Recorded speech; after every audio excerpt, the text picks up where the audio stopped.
peaks of reality.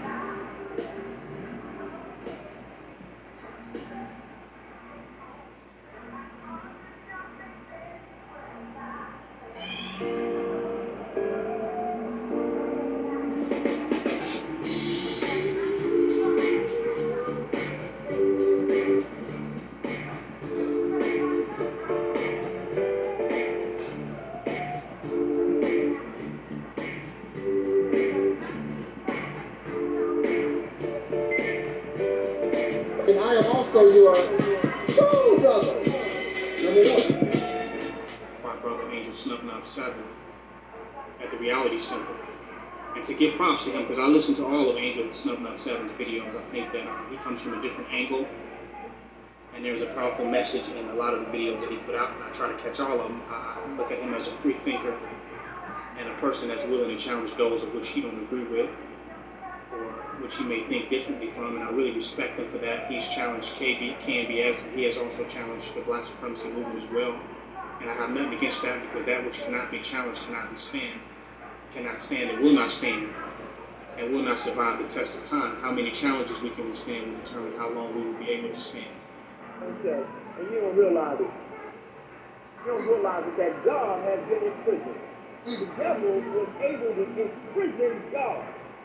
So right inside of the whole self, your God self has been in prison, and you have a false sense of self running rampant inside yourself.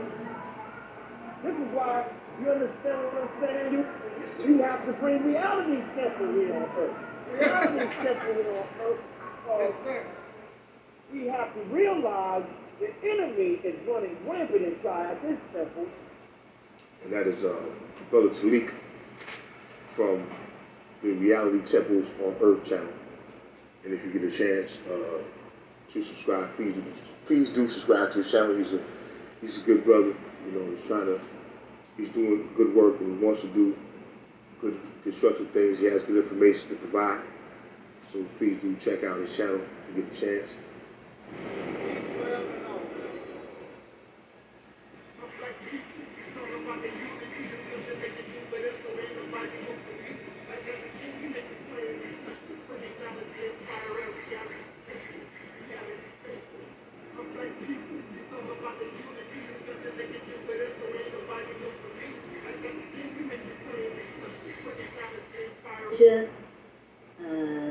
Let's see, Talik says, can you send a shout out to my platform, the Realities Temple on Earth Internet Ministry? Our theme this year is After Purge Comes the Heal. So shout out to your platform, Talik. All the best to you guys for continuing to stretch in perspective, to stretch in what is possible, and to continue to bring healing into the space of yourself and others. Good evening, soul brothers and sisters. This is Tangi Cox, the Black Sheep, and I am propositioning you to entertain just a little while of being in reality. And this is gonna hurt, soul sisters and brothers, because a lot of us cannot accept reality.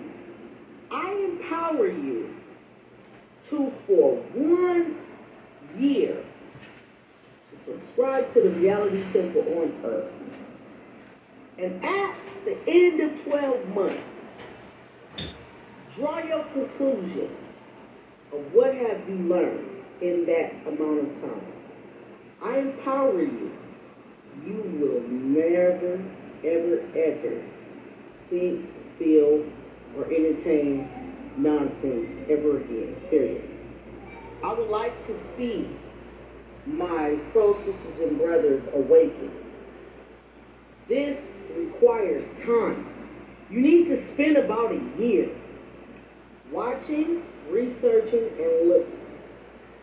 Reality Temple on Earth is life-changing, and I stand on that.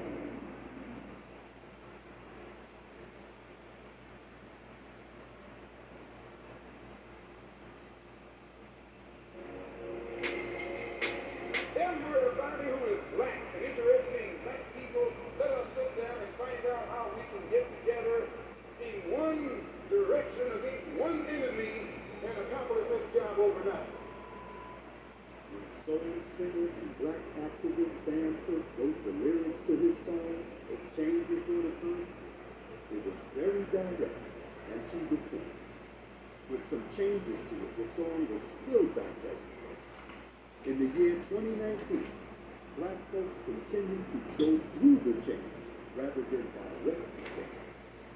A community activist named Tariq Ibn Rahman has made an appeal similar to what Sam Cooke was asking for. A change. It's said that the meek shall inherit the earth. We ask when. When will the landlords give the meek a free lease? Mr. Everard is humbly asking for the state of Mississippi. This is Dusty Basement Studios. We approve of this message.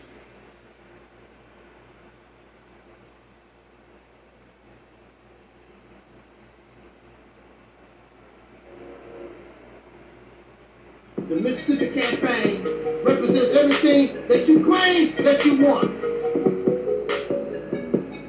The beginning of an all-black independent nation. The ability to control your own resources. Your politics. The law. Be able to do your own thing for a change. Create an economy. Create and produce good that Africa or anybody on the planet would want. You think you don't want to do nothing. 3 hours talking about the Mississippi campaign.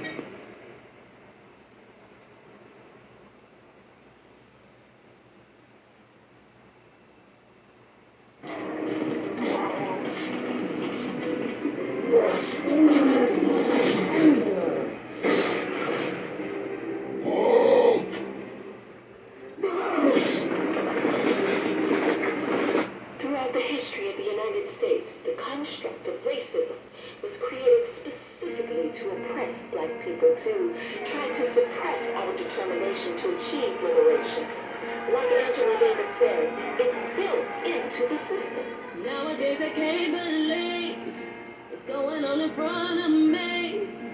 I don't want to watch TV and find another casualty. I don't want to read the news. My heart's already black and blue. I'm putting on my combat boots, 'cause I got an attitude. Feel like soldiers forced to fight a war. What the hell? I can't take it anymore. 'Cause for so long we've been patient, now we're done. And don't you even ask me when did I become such an angry black woman.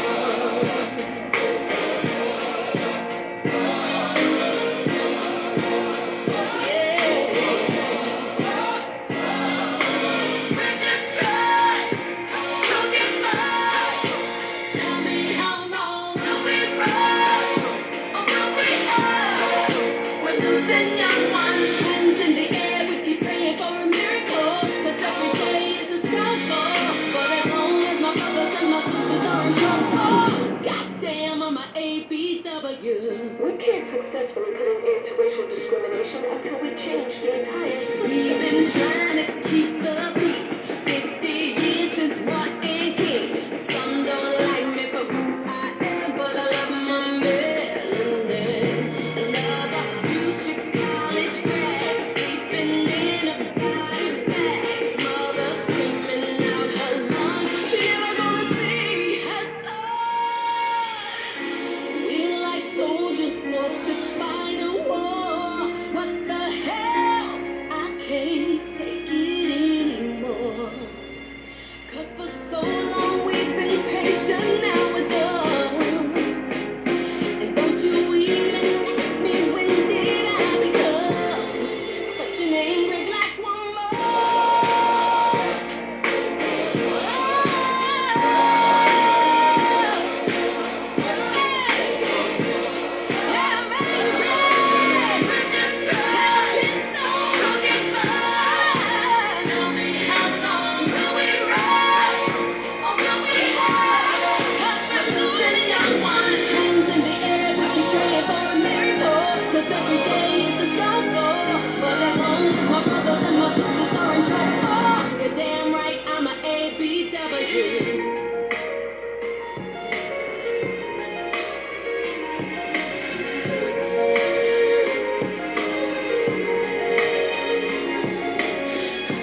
Ride.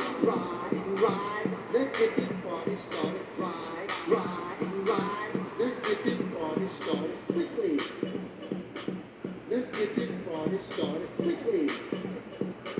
Let's get this party started. Ride. Let's get this party started. Ride. Let's get this party started quickly. Let's get this party started quickly. Let's get this party started. Ride. Let's get this party started. Ride. Let's get this party started quickly.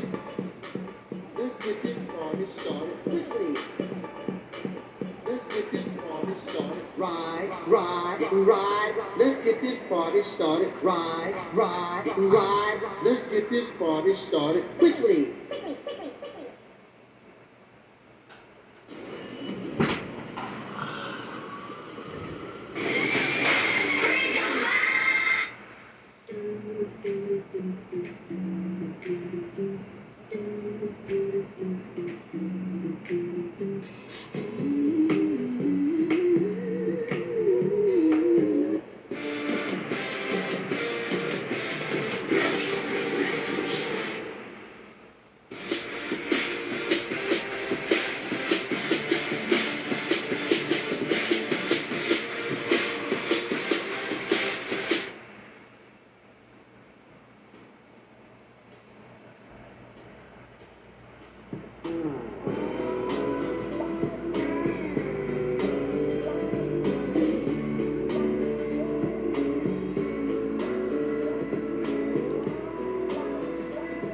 That's right. I'm proud to be a Southern girl. I'ma take you back a little bit. Where? Back to Texas, where everything is better.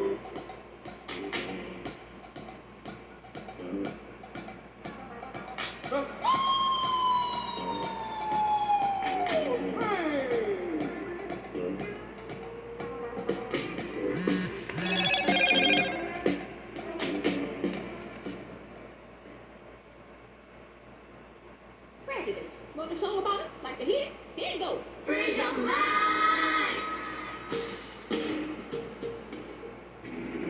The game begins in 3, 2, 1.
Peace forever and always, and welcome to another edition of what we call the Realities Temple on Earth Internet Ministry. I am the gatekeeper, host of this program, known here on social media. Wherever you may find me, I am known as the mighty Angelsnupnup7. I am your soul brother, number one. I want to thank all those who have tuned in and those who will tune into this broadcast at a later time. I want to thank you so much for joining us this evening. You could be doing something else. You could be getting ready to celebrate the 4th of July. You could be getting ready to go to your sister's birthday party. You could be going down to the local bar and get drunk. You could be doing so many other things, but you decided, at least for a few minutes, you would spend a little time with your brother, soul brother number one. Since nobody wants the title, since it's not big enough for nobody, then I decided to inherit soul brother number one from our original soul brother number one, James Brown.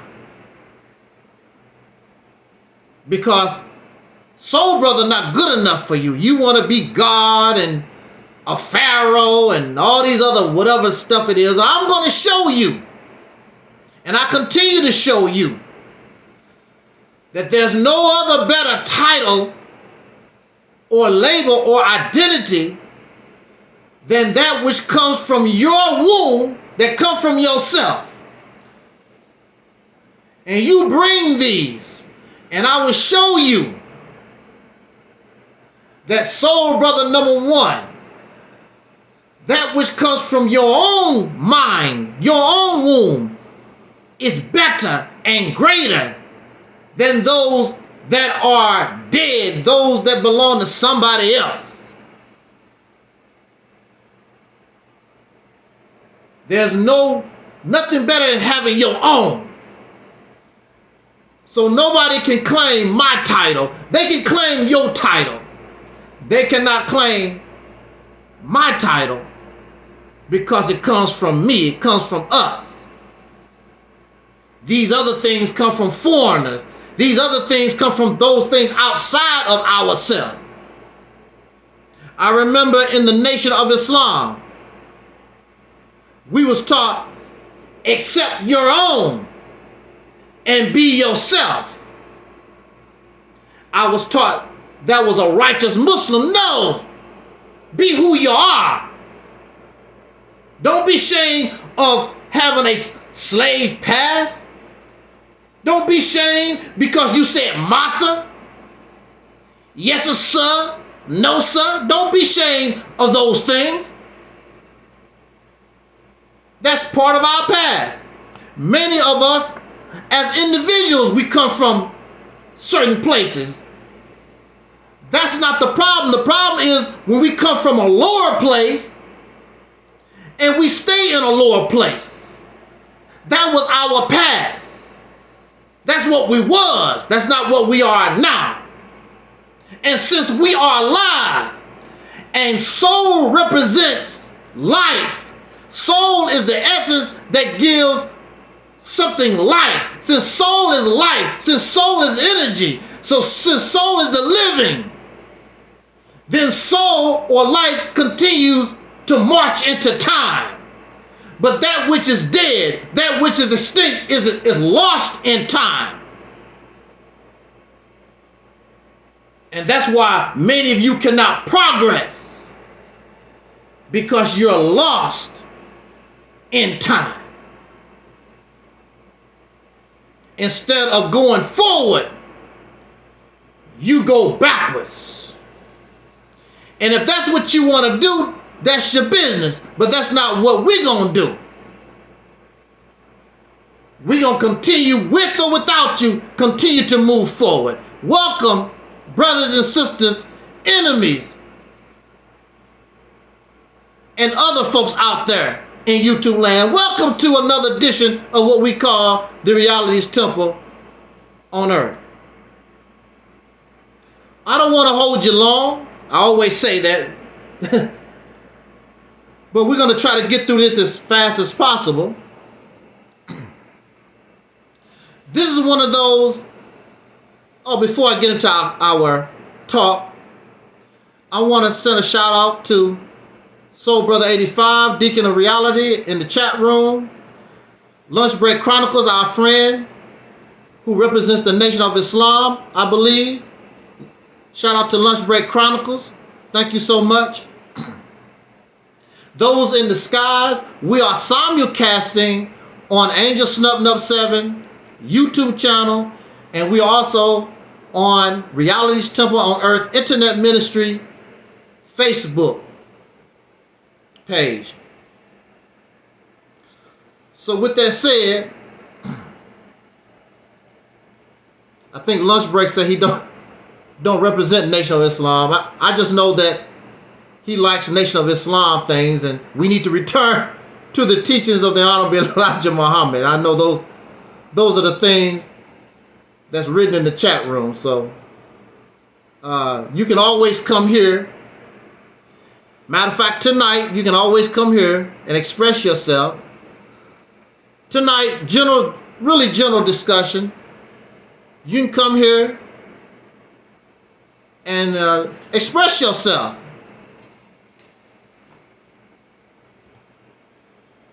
And the link is in the chat room on Reality's Temple on Earth Internet Ministry YouTube channel. This is one of these conversations where I want to talk, but I don't feel like talking. I don't know how to describe that. I want to talk, but I don't feel like talking. I was going to break the topics down in small videos and post them, but I said, well, I have enough of these small topics. Let me just do random topics, do a live stream, and do them all at one shot. And I figured that the audience would probably like a live stream better than the short little small videos, put them together like that. But I don't really feel like it, but I do. So just bear with me, because I'm not 100%. When you feel like it, but you really don't. And see, this is the situation we witnessed President Joe Biden. We saw President Joe Biden go down in flames Tuesday. Was that Tuesday? No, it was Thursday. Thursday night. I didn't watch the debate. I saw I knew they was going to report the aftermath. And Joe Biden failed so tough that even his own party members stabbing the man in the back. Now you know you're doing real bad in a debate when there's no way that they can flip-flop and spin things around to make it look like you won. So you know you did real bad. You did horrible. You did terrible. So I myself, I felt sorry for the man. It looked like he was half asleep. There was a time where Joe Biden talked, or he finished up his talk. Then they turned to Donald Trump. Donald Trump said, I don't know what the hell he said at the end of his last talk. What did he say? Joe Biden was like mumbling. I'm like, I'm like, whoa. And see, the thing about it, just like Donald Trump said, you got everything that you want to. See, Joe Biden is afraid of Donald Trump anyway. And when you don't have your act together, it makes it even worse. That's why Joe Biden put all these rules and regulations. I will debate you the same way they want to do me. You got to have all these rules and regulations. You got to have this. So Donald Trump said, you got everything you asked. You got the television network that you wanted. You got the setting that you wanted. You got the moderators. Everything about this debate, you got. And Donald Trump accepted those terms. And even under your terms, even under the Joe Biden terms, he failed.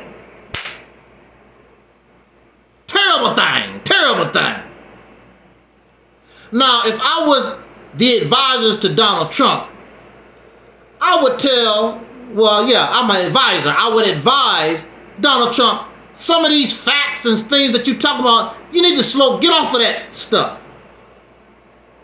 Stick with the things that you're strong with. Understand, even though clearly you won the debate, stick to those things that's your strength. Don't mess with those things anymore. There's no need. There's no benefit to keep bringing those things, which really don't mean anything, up. Stick to your strengths. And you got this. Now, whether you become president or not, we don't know. But as far as this debate is concerned, Joe Biden don't have nothing coming. He's not in shape to deal with a Donald Trump. And his own boys stabbing him in the back. That's pitiful. I think the president, we should get somebody else. But like somebody said, the only Democrat that actually beat Donald Trump was Joe Biden. That's your only opportunity. Things might be different the next debate. We don't know, but we know this one is in the record books, and Sleepy Joe gonna have to do better. I'm watching all this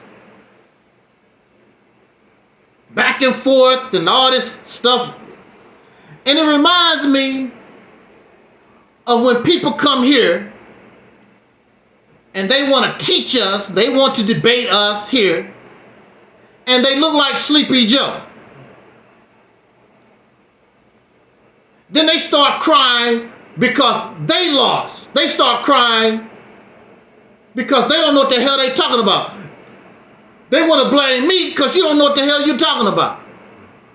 You don't know how to explain it. See, the difference between you and I is I know the basics of everything that most of these people talk about.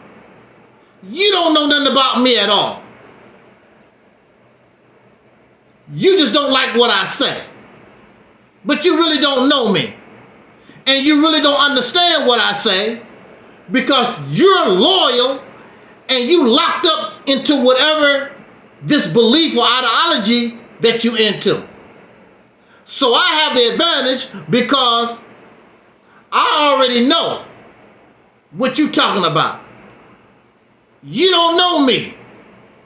And you look like Sleepy Joe coming on here trying to debate me.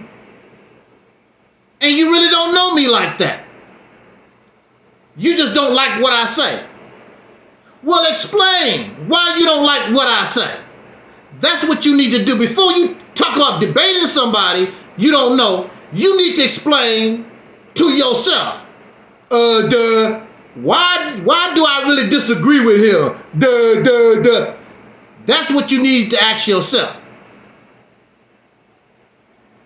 Otherwise, I don't know how many people we've had so far. All of them, like Sleepy Joe, go down in flames.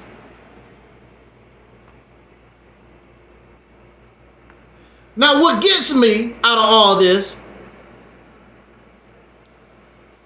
many people are guilty. I cannot say I'm guilty because I've never been that way. I was a Christian. I grew up in the Baptist church, and I was a Muslim in the Nation of Islam.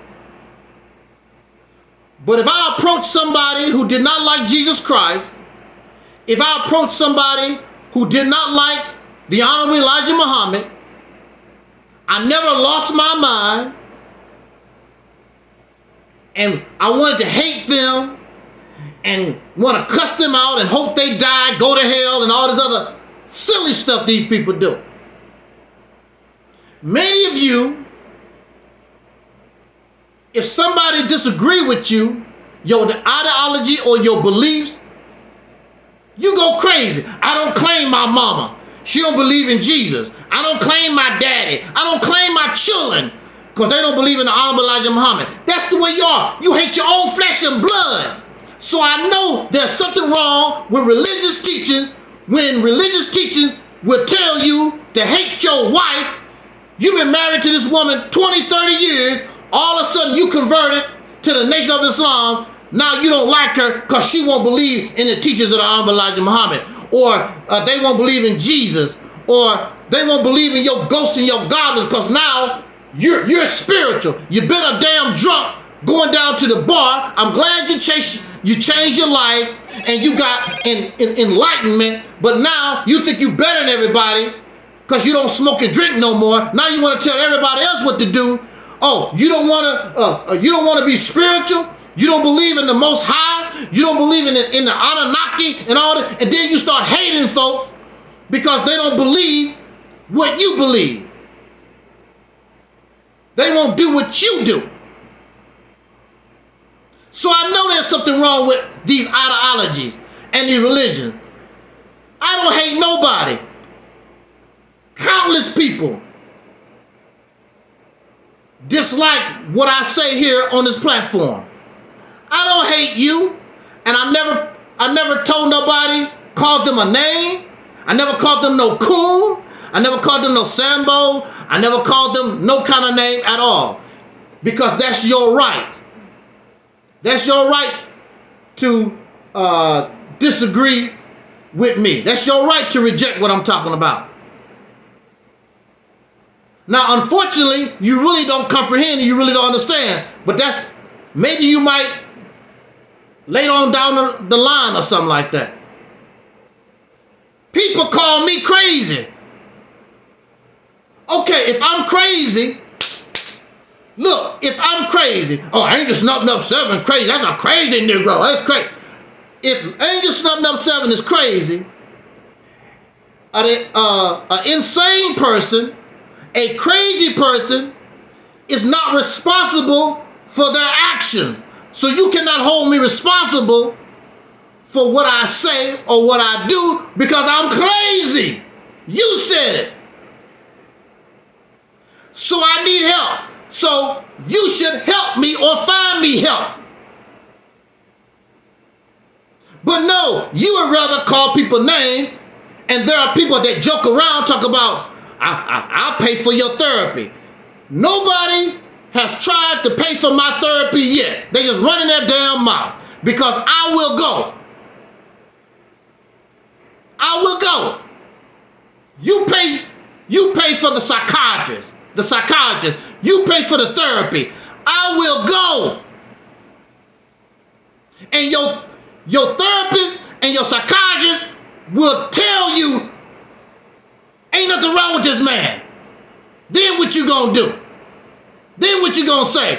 When your psychiatrist and your therapist will tell you, I don't see what's wrong, what's supposed to be wrong with him. Because I don't believe in your ideology. I don't believe in your God. I don't believe in your foolishness, your nonsense, your immaturity, your childishness. That's why I'm insane. And the psychiatrist and the therapist will say, thanks for the money. That's all they're going to be able to do to you.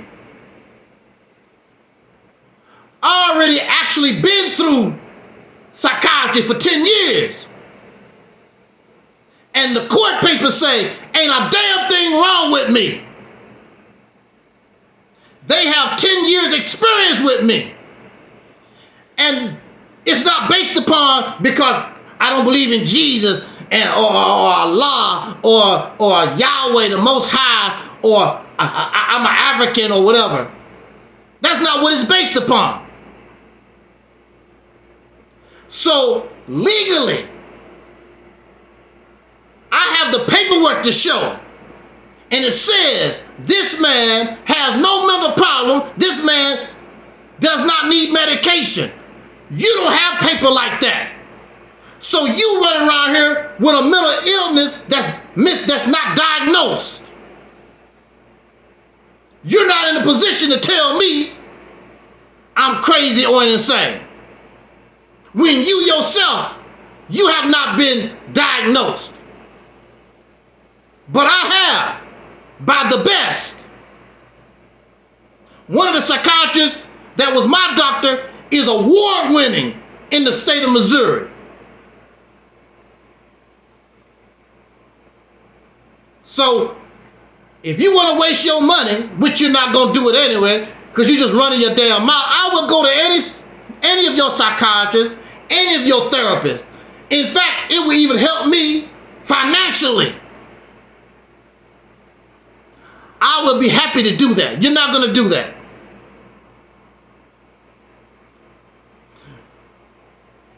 We hate and dislike folks because you want everybody to be like you.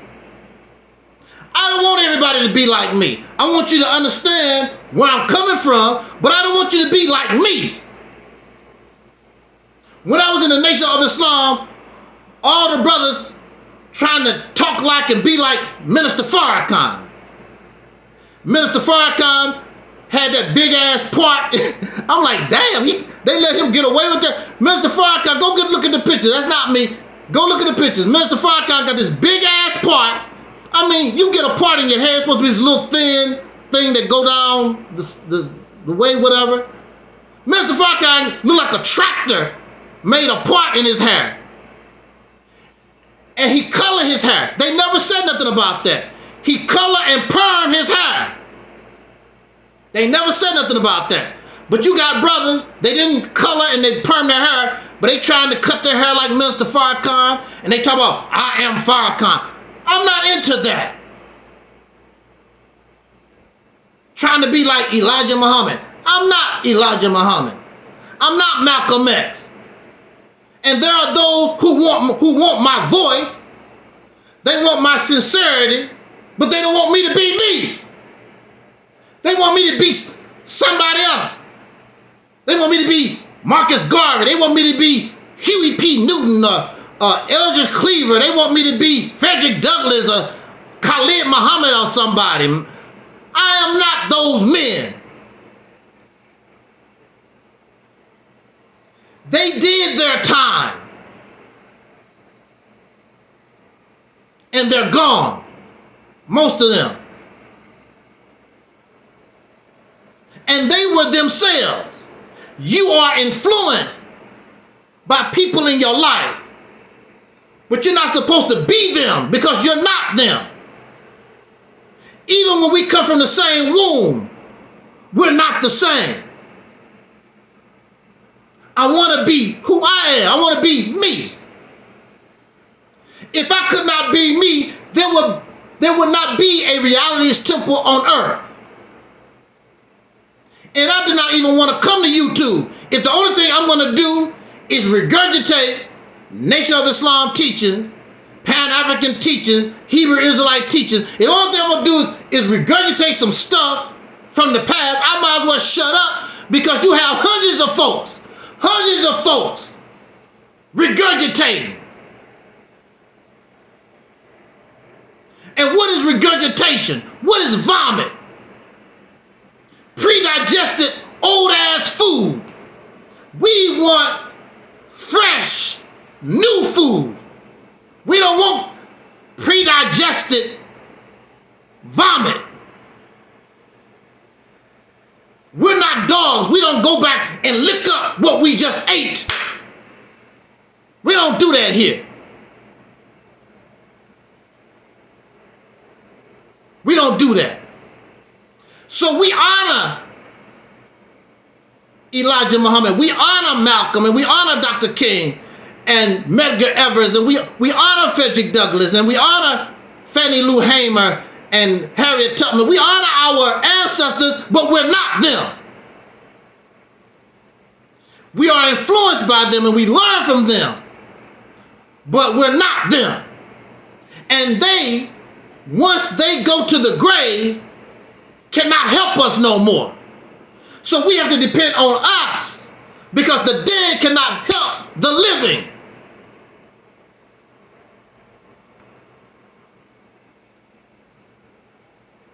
So I hate to disappoint you. I'm not the second Malcolm or the next Farrakhan or the next Frederick Douglass or the next whoever. I am me. And once I'm gone, that's it.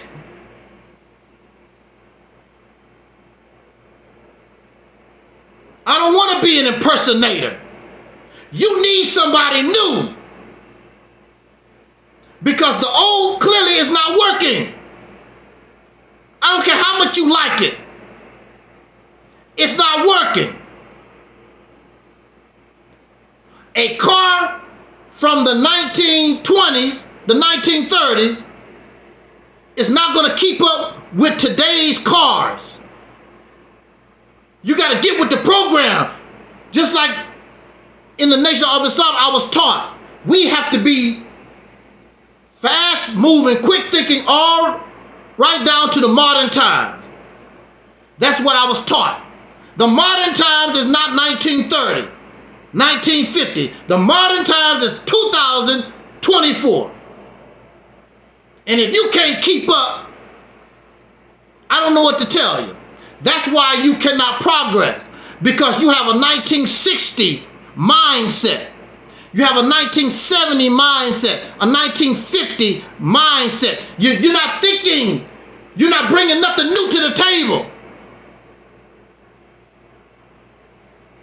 The last 50 years, we have not done nothing to add to the civil rights movement. The only thing we have done is live off the scraps of the civil rights movement. You should be ashamed of yourself.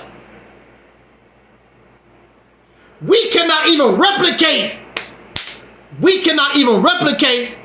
what they done in 1930 when they was lynching our people outright. You cannot even replicate that. You so selfish and so greedy and stingy. You cannot even unite with your brother and sister and do nothing.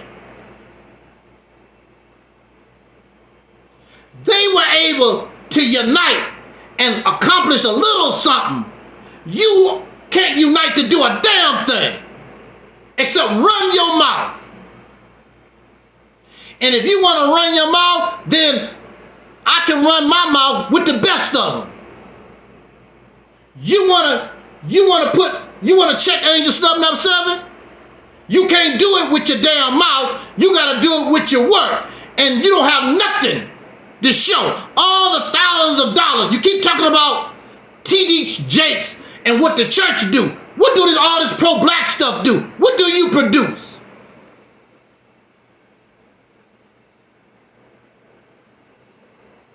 You don't produce nothing. And you don't like Angelsnupnup7 because I come out here, and if the zombies listen to me, yeah, we ain't producing nothing. What about that Farrakhan? What about that Tariq Nasheed? What about that Sarnetta? All this superior talk, but there's no superior substance. And you giving these people thousands and millions of dollars every year. All the money within the last years that you've given them, we could have been taking control of the state of Mississippi. Not take over, take control. Just like when Donald Trump wins the White House, he's not taking over, which they might try. But the Republicans take control of the Congress, take control of whatever. We could have been taking control of the state of Mississippi and been on your way. We keep using these titles. I'm a god. You don't do nothing godly. I'm the original man. You don't do nothing original. I'm the original man. I'm God. A God with no power. A king with no kingdom. The original man, all thing you do is copy and regurgitate crap. That's all you do. It's copy. There's nothing original about you. And the white man said, I'm the superior man. So your original don't mean a damn thing, except to you. The white man said, I'm the superior man, and I'm going to prove it. I'm going to kick all of y'all original man in the ass. And that's what he been doing for a long time. The only thing you can do is make excuses while you getting your ass whooped. That's the only thing you can do. Well, you see, God let the white, now God ain't did a, the time of the white man, they say, was over in 1914, way in the 1900s. And your ass still on the bottom. And we have immigrants coming across the border every day. Within the next 10 years, they're going to be above you. Your children going to be asking them, amigo, hombre, I don't know no Spanish. Hombre, amigo, can we have a job? That's what your children going to be asking these people that just crossed over the border. Because you silly, but you don't give a damn because you're going to be dead. We're going to talk about that too. That's part of my topics. Talking about death. You don't want to hear about death? I guess you need to leave. We're going to talk about death and dying. And that's why a lot of these, and you listen to all these old geezers, they don't care about you because they're going to be dead within the next 10 years or so. And you're going to be doing the same thing, regurgitating, trying to copy what they done. Look, it did not work with them. They failed. What makes you think it's going to work for you? Your job is to understand why they failed so you can win. But no, you're going to do the exact thing that they done. You have the same mindset as they do. Because I'm following the teachings of the Most High Elisha Muhammad. I'm following the teachings of Noble Jew Ali. I'm following the teachings of the Alba Marcus Garvey. I'm following the teachings. I'm following the dead people. I'm following the dead people.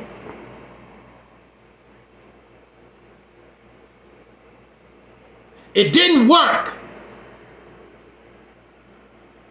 If it worked, we wouldn't be complaining. We wouldn't be in the same situation we're in now. What is it, that Caucasian guy, he's a Jew, what's his name? Tim Wise. Now here's a Jewish man. Tim Wise said that actually we are in a worse condition now than we was during the time of Dr. King. This is what a Jewish man said. Because he understands, unlike you, he really understands the situation. Because after the civil rights movement, black folks just went to pure sleep.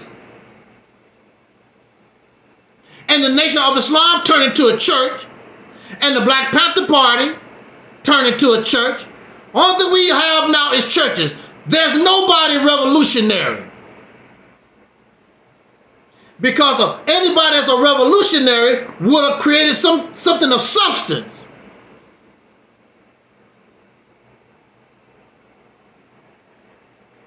And you have not created anything of substance.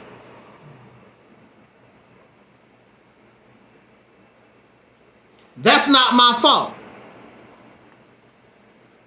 But we hate anybody that don't want to be like us. I don't want to be like you. I would rather be dead. I don't want to pretend I'm Elijah Muhammad. I don't want to pretend I'm Marcus Garvey. I don't want to pretend that some spook, some God gonna come out the sky and say, I don't want to be you. I'd rather be dead. I'd rather be in the crazy house.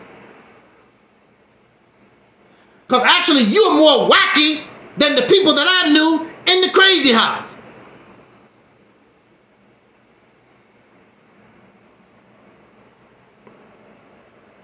You're more wacky. I should know. You're more wacky than the people in the crazy house. What do that tell you? Because you want to know something? The people in the crazy house didn't get angry and upset when you didn't believe their hallucinations and their delusions. I never met none that got angry at me. I said, man, I don't believe that. They didn't get angry and upset. You get angry and upset. You don't believe in God?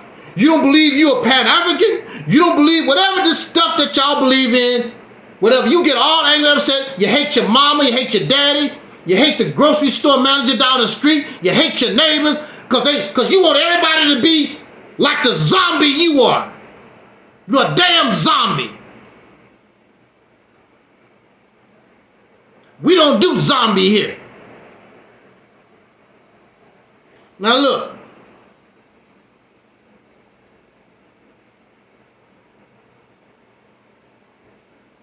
You want to be right. Adolf Hitler said that he was right.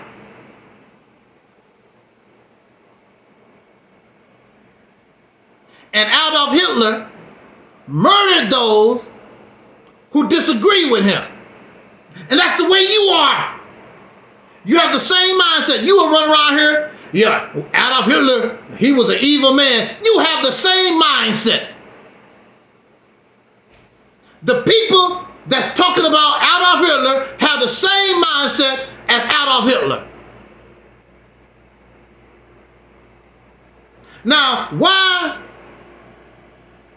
if Adolf Hitler had a problem with the Jews, why couldn't he just simply say, look, why don't y'all pack up y'all bags and I'm going to get y'all out of here. Y'all need to leave Germany.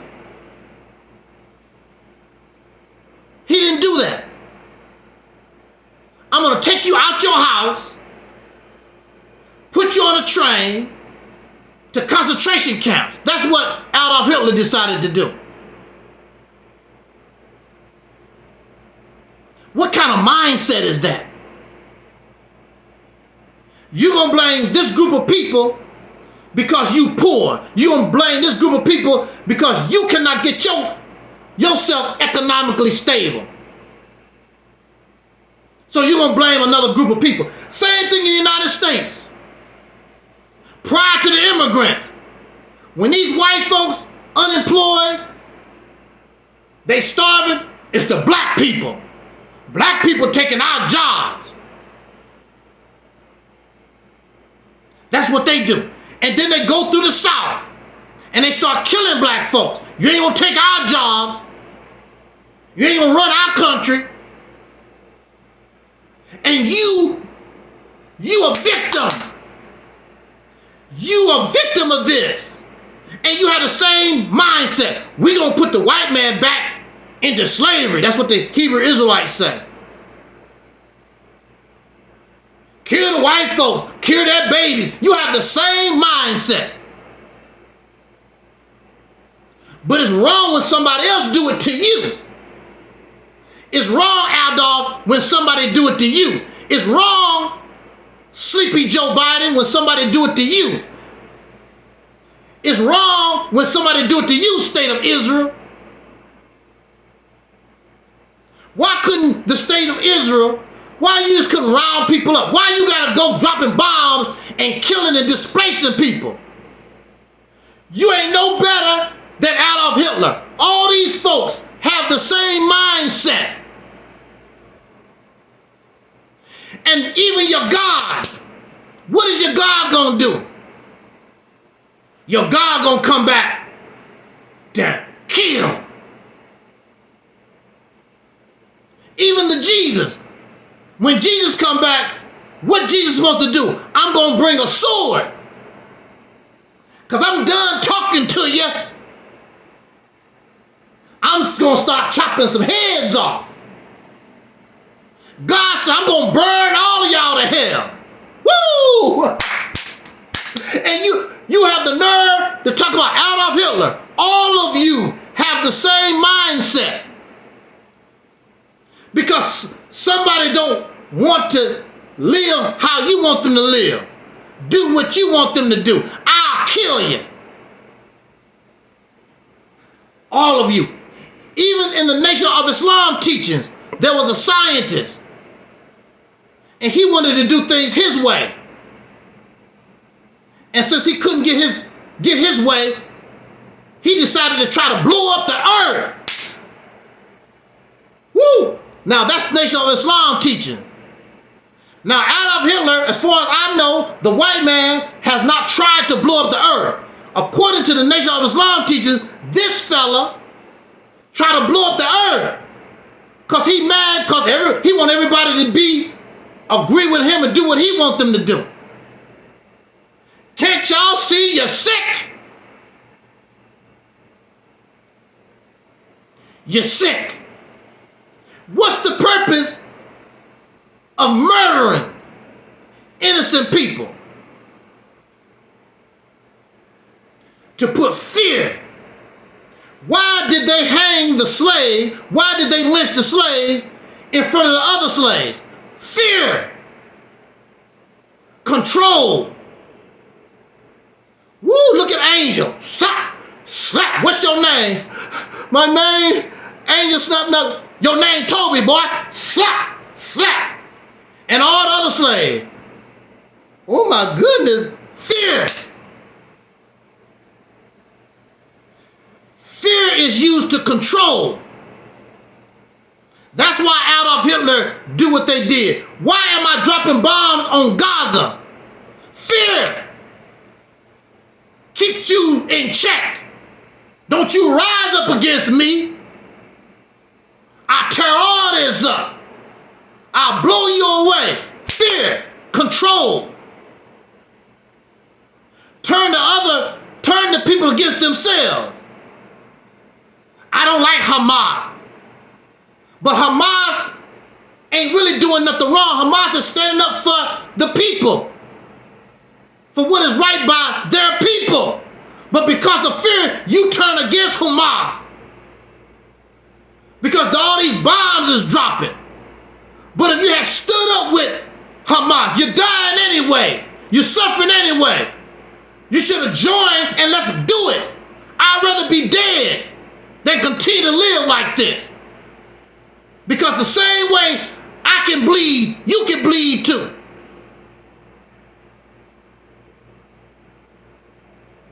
Fear.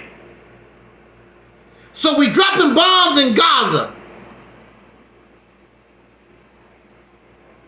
They spending millions, billions of dollars to drop bombs on Gaza. For what? Because somebody gonna rebuild all that stuff you see destroyed. You know they're gonna rebuild it, right? All that's gonna be rebuilt. Because after you do all this dirt, you're gonna rebuild it. And they're gonna have a peace plan and all this old bull crap like they normally do. Because you understand that war makes money. The weapons of mass destruction, these companies making big time money for every bomb dropped in Gaza. So they're making money. Then they're gonna turn around. Woo! Then they're gonna turn around and gonna make more money because American contractors, Americans gonna go there and help rebuild the stuff that they tore up. Like they done in Iraq and other places. And the ever famous Japan and Germany. Japan and Germany is supposed to be the enemy. They dropped a bomb on Japan. Then you turn around, let's fix all that. Then they turn around and fix Germany and Japan. Because it don't make no difference. War makes money. And that's what it's all about, making money. At the expense of murdering thousands and millions of people so they can make money.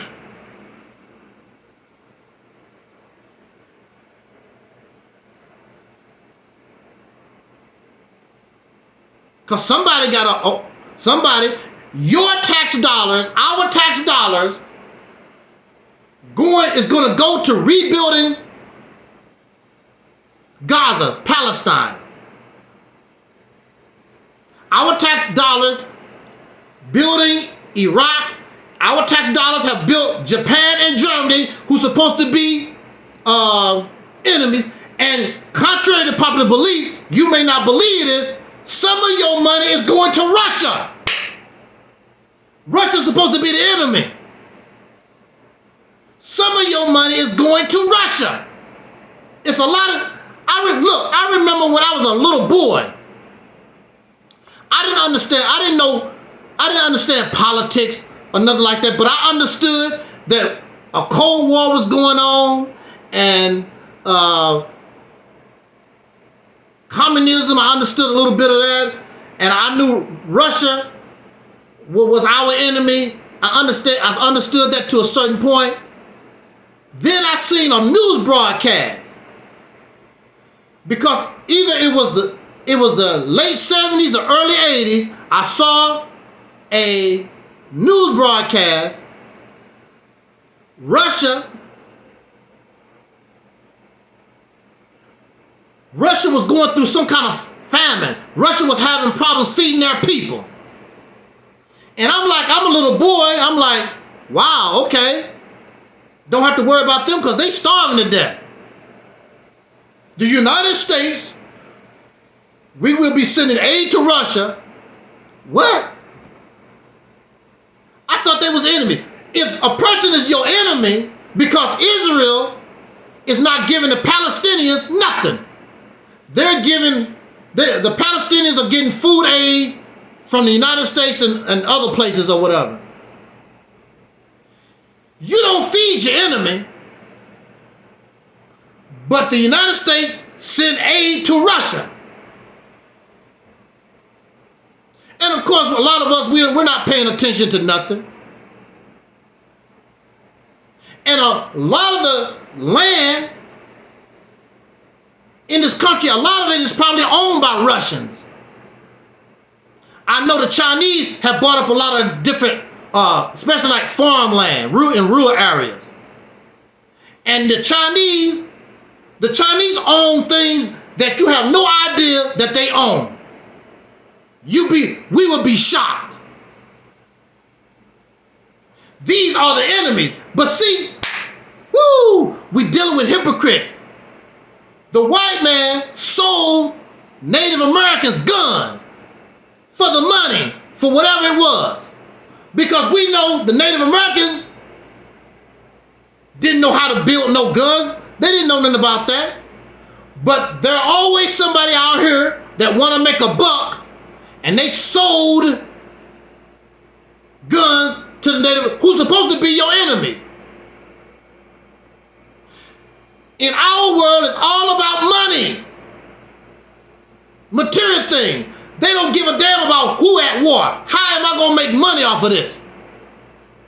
And that's all Gaza is about. It's a money-making venture. We don't give a damn about no Palestinians.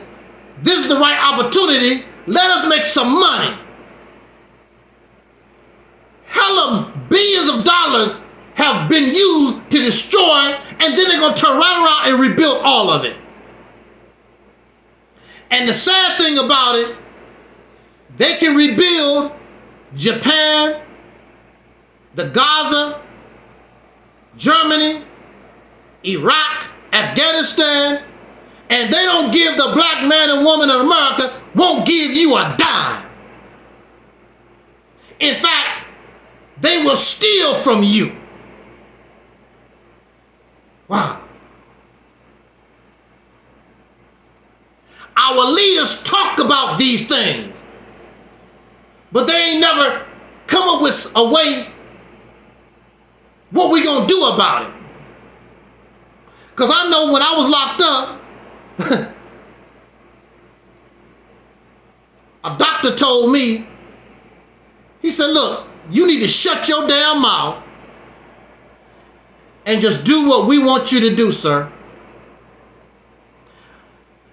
He's told me, so what? If everything you say is right, so what? What you gonna do about it? You gonna die in here, sir. So I suggest to your happy ass, you need to get with the program. And that's how he was talking to me. All the smiles, all the trying to be nice to me, went out the door. He told me, you need to sit your... He said to me, talked to me, he just didn't call me the N-word. Everything else, he just said, we don't give a damn. Ain't nobody gonna believe you crazy. You think that they're gonna believe you over us?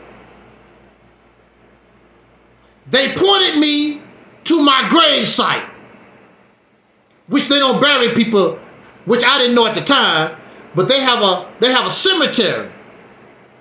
That's where you going. Now straighten your ass up, go to these classes, shut the hell up, take your medicine, and do what we want you to do. I'm like, whoa. Whoa. I guess I was crazy because I kept being rebellious. I guess I was crazy. I'll take my chances, sir.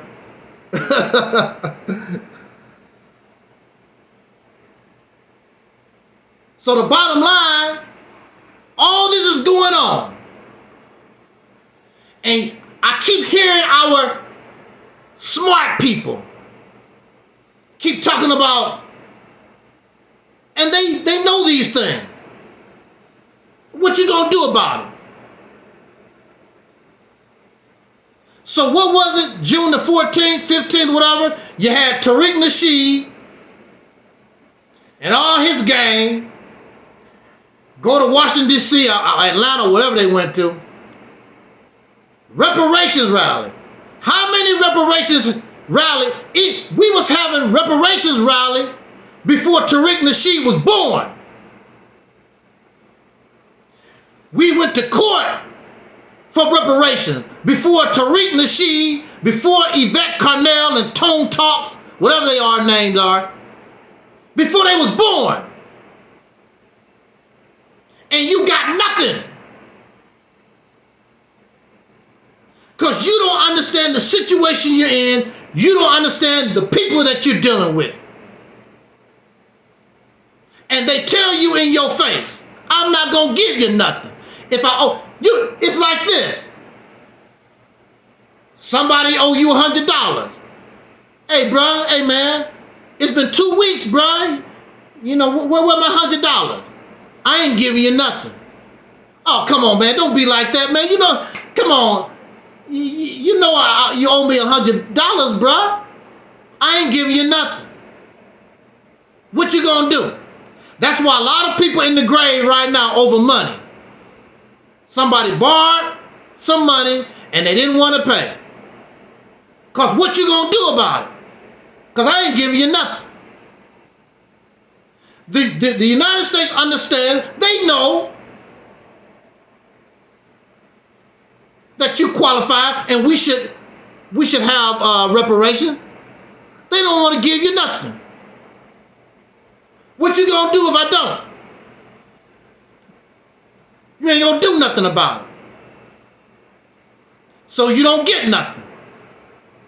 Our leaders keep telling us, oh, duh, we need reparations. I ain't giving you nothing.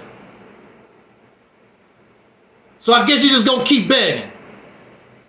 Which is fine with them. If you want to keep embarrassing yourself, that's fine with them. Because I'm not gonna give you nothing.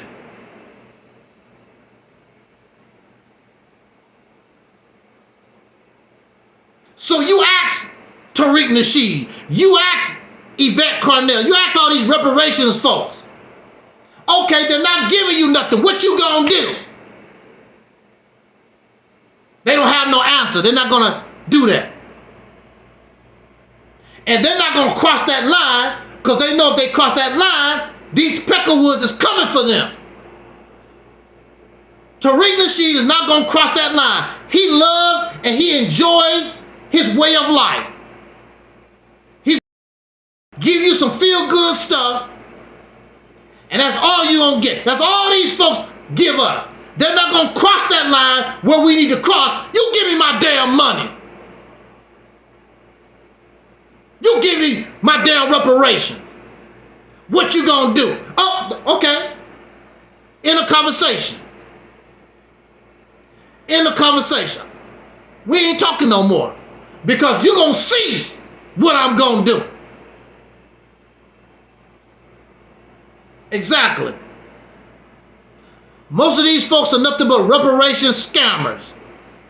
The only reason why they stand up for reparations because even before we actually get reparations, you know, they set up these committees and things or whatever, and the government will pay somebody like Tariq Nasheed or Yvette Carnell. They will pay them a salary to try to get this together. It's all about money. And then not only are they going to get that salary, but when they actually figure out what reparations is, they're going to get that too. So Tariq Nasheed going to have generational wealth for his half-breed biracial children. Yvette Carnell going to have reparations for her and her lesbian wife. It's not about you. It's not about us. It's about enriching their pocket. The black struggle itself has been used to make people rich. We talk about the Nation of Islam. At the time of Elijah Muhammad's death, they figured the Nation of Islam was worth at least $80 million. Well, when it all began to fall apart, who got all the $80 million? It all went to Elijah Muhammad's family. My people didn't get a dime. They was in the Nation of Islam ever since the early 1970s. When Mr. Farrakhan passed, everything he got going to his family. All these people, oh, Mr. Farrakhan, you ain't getting nothing. Because that's what it's all about. These organizations is just to pump and make these leaders rich. Now, if you notice, none of the original Black Panthers got rich because that's not what it was all about. None of them was trying to live rich. Our people, Tariq Nasheed, all of them want to show off. I live in a mansion, I'm living rich. Malcolm didn't live rich. Fannie Lou Hamer didn't live rich. Real freedom fighters didn't live the high life. What was his name? It was an actor back in the day. It was an actor. It was an actor who could have made lots of money. He was an excellent actor. What was that brother's name? Some of y'all can probably help me. He was a brother back in the, what was his name? But he got involved in the struggle. He could have been rich. Matter of fact, he got punished for speaking out for his people. Man, what was that brother's name? I used to, what's his name? He was an actor. He was an actor, I think back in the 30s and 40s or something like that. I forgot what his name was. Those who actually stand up for the struggle, they don't get rich. How do you justify living a wealthy lifestyle, condemning the system, but you get rich off the system and live the same way like your oppressors? No, it wasn't Harry Belafonte. He was before. He was way before Harry Belafonte. What was that name of that brother? I forgot what his name. I used to say his name all the time when I was in the Nation of Islam. I forgot what that brother's name was. Oh, anyway. No, he's way before Harry Belafonte. And Harry Belafonte, I believe, come from the islands. This brother, to my knowledge, he's an American Negro. He's a foundational Black American, whatever you want to. We don't even know what identity we want to use.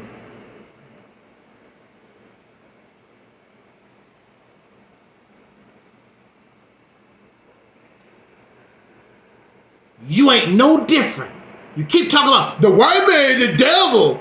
The white man, you have the same mindset and you act and behave just like they do.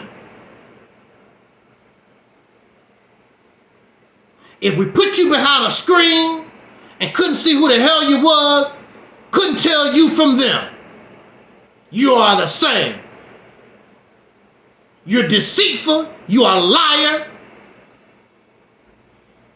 violent, just like your God. Your God is violent.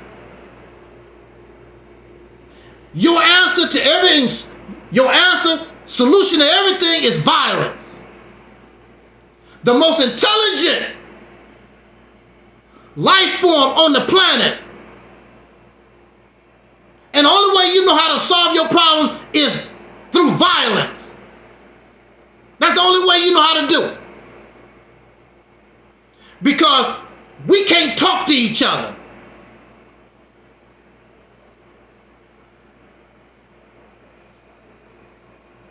Because you got to be like who I am.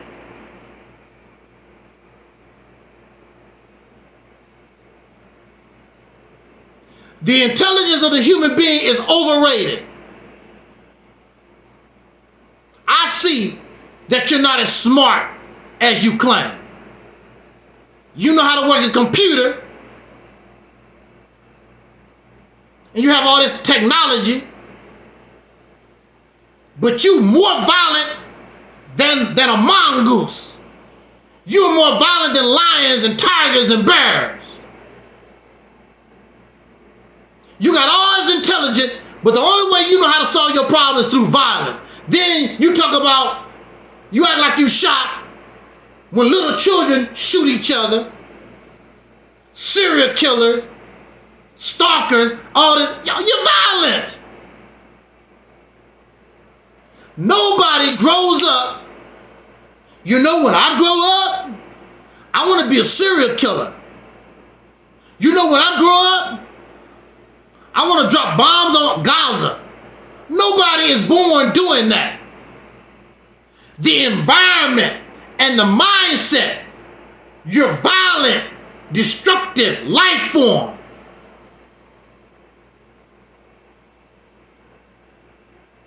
with all your intelligence. Then you have the nerve to talk to the little children and give them conflict resolution classes. Woo, the hypocrites, the hypocrites, the hypocrites.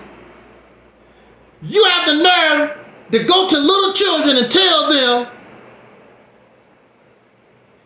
don't use violence to solve your problem. But then the little children ain't stupid. They looking at the world that they live in. They see what the adults are doing. You violent. They see you a hypocrite. And as soon as they get of age, they go in to get their gun permit. And before they get a gun permit, I'm going to get me a knife. I'm going to get me some rocks and some bricks. Or I would just use my hand. These girls, a few months ago, these girls beat the hell out of this other little girl with their hands. Her face was unrecognizable. All over YouTube they have these kind of videos. They don't use guns. They using their hands and beat and laughing and giggling.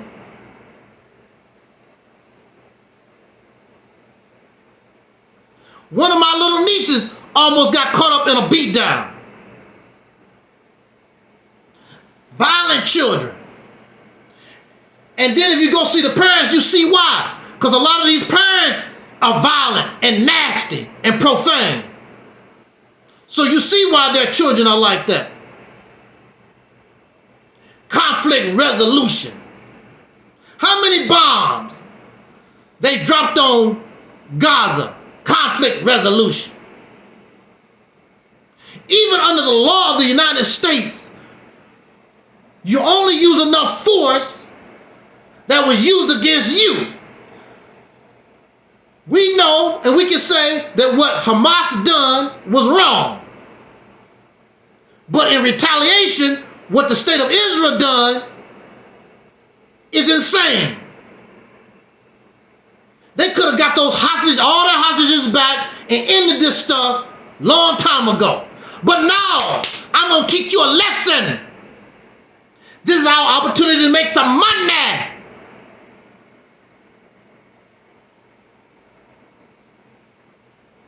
And you see what happened. And our leaders, so-called leaders, our people, we just sitting in the cut.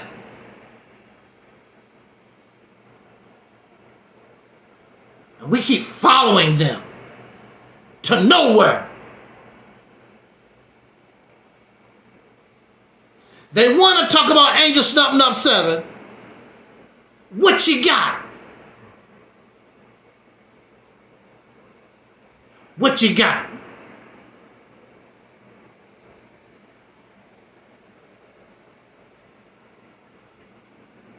Lunch break said, I think it was going back to, we was talking about Adolf Hitler, told them to leave. Yes, they were warned.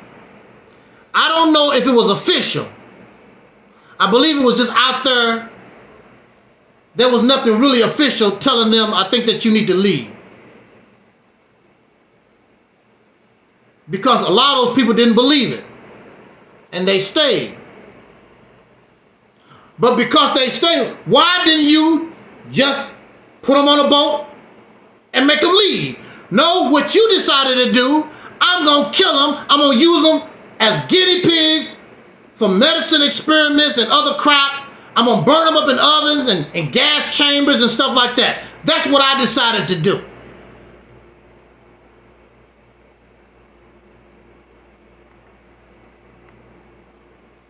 And we have the same mindset. The same thing. It killed me how we talk about how evil and dirty other people are. You are the same way. You will do the same thing because you want control. And if it takes to kill 1 million people to control 60 folks, you will do it. Because I killed 1 million, but at least the 60 that's left, they under my control. That's all you care about. They believe what I believe. They gonna do what I want them to do. You are insane. Crazy ass folks.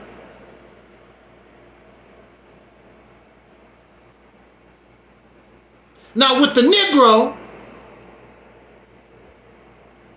a lot of this, no concern of ours because we don't have any power anyway. A lot of us gonna go vote in November because it makes us feel like we part of the system, like we have a little power, we have some say-so. But you know, we like to drink. We like to smoke. We like to party. Here you are, supposed to be an adult man, adult woman. The only thing we thinking about is partying. That's why videos like this, even the big shots, they don't get the views. Party videos, silly stuff, get millions and millions and millions of views. They go viral. Silly, childish, and you think it's children, it's adults. It's so-called adults that make the childish stuff go viral. The majority of our people don't even want to talk about our situation at all, period. These videos should get millions, but that's because we don't have adults. Dr. Francis Cress Wilson said, we are immature. We are childish people.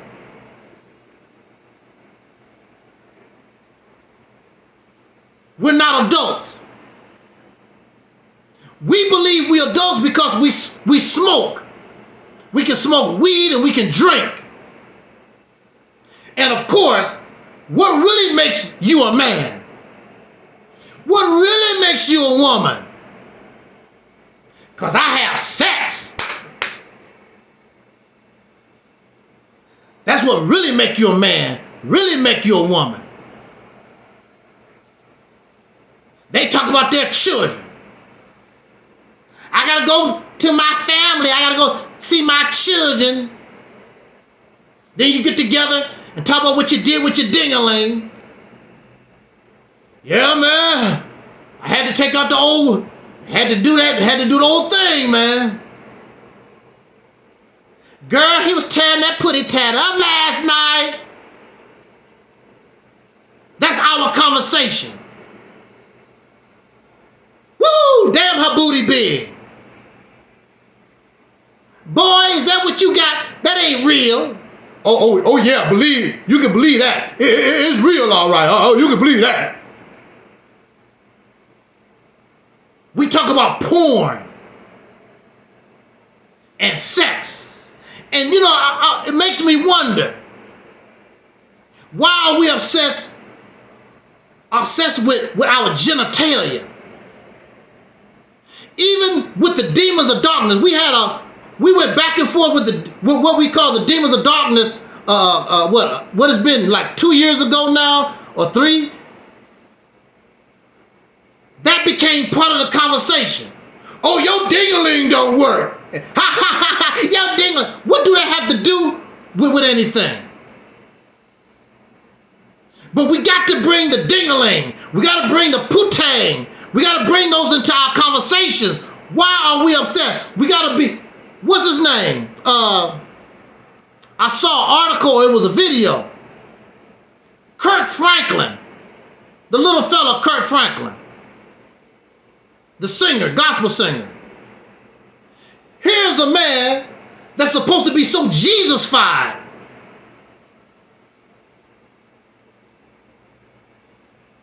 And come to find out, he's addicted to porn. How you gonna be into Jesus? You're gonna sing songs. You're gonna sing songs dedicated to Jesus Christ. The majority of your life, majority of your time, and you still find time to become a porn addict. That makes the Bible looks bad. That makes the church look bad, because here's a person, you're supposed to be all into Jesus Christ, and you're a porn addict. So what does that tell you about the power of the Bible? Kirk Franklin has a beautiful wife, beautiful family. He's a porn addict. Why we get all caught up in all this sex crap? You got folks going to the strip club. What you going to the strip club for? Why I'm going to the strip club? Oh, well, come on, Snup. You know why I'm going to the strip club for, man. You got a girlfriend and a wife at home, or you got girlfriends, plural, and you still going to the strip club like you never seen woman's breast before. You never seen her vagina before. You never seen her butt before. And you go in there, throwing you making it rain. That's what they say. I'm making it rain. For what? What you need all this booty and ass for? I need 3, 4, 5, 6, 7 wives. For what?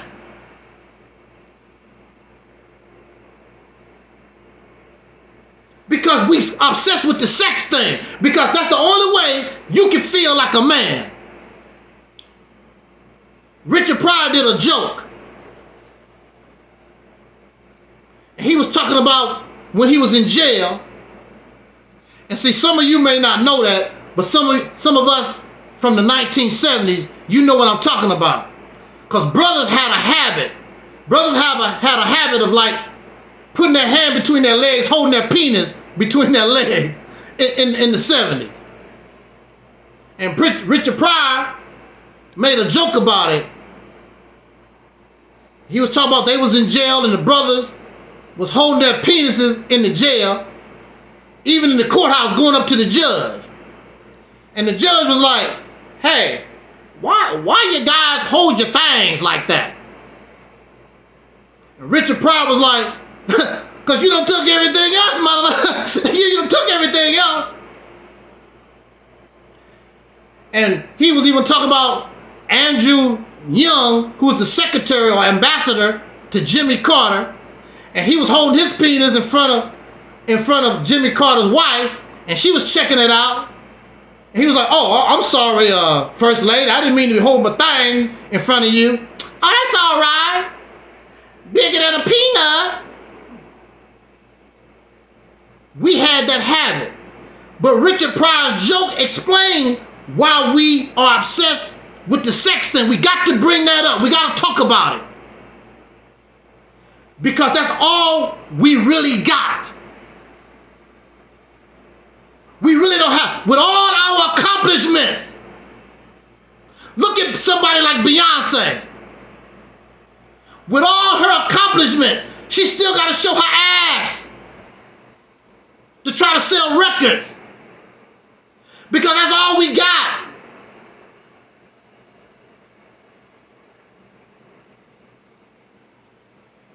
Because we don't have nothing. We don't have nothing to be proud of. We're not producing nothing of substance. So all our pride, the only way we can feel like a real man, that's why I got to spit all these babies out.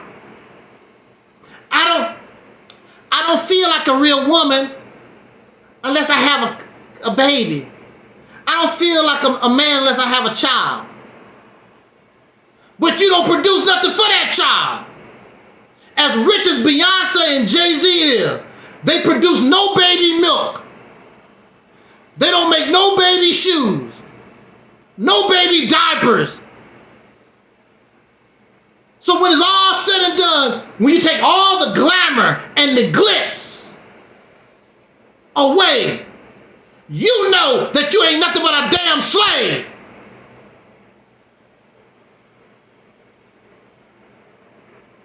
So you hold your ding-a-ling, because that's all you got to make you feel like a man.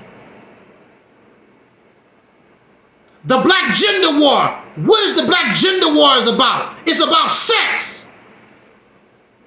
Arguing and fighting over sex, not over resources, not over a river, not over building an electric tower, building an internet system. It's over sex, over your ding-a-ling and your putang.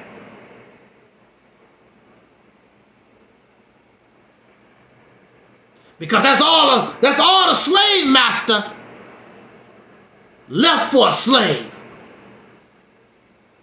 You're supposed to be a free man and a free woman, but you don't act and you don't think like free people. You continue to act and behave like a damn slave.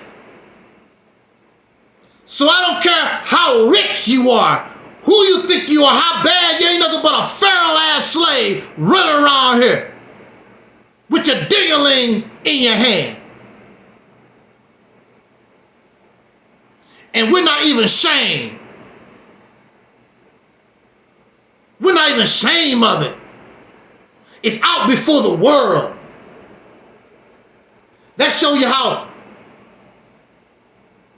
you've really fallen. You've fallen below our slave ancestors. So how the hell can you be ashamed of coming from slavery when you are below them? Because when they came off the slave plantation, they began producing. You don't produce a damn thing. You don't produce nothing. How the hell you gonna be embarrassed? I ain't come from no slave. I ain't come from no slave. You don't produce nothing. Where's your towns that you built? Cities that you built? These are slaves. They couldn't read and write. Came out, got together. Some of them was educated. They formed their own towns and cities. You don't even control your neighborhood in 2024. When the lights go out, they out. You can't even bring your lights back on.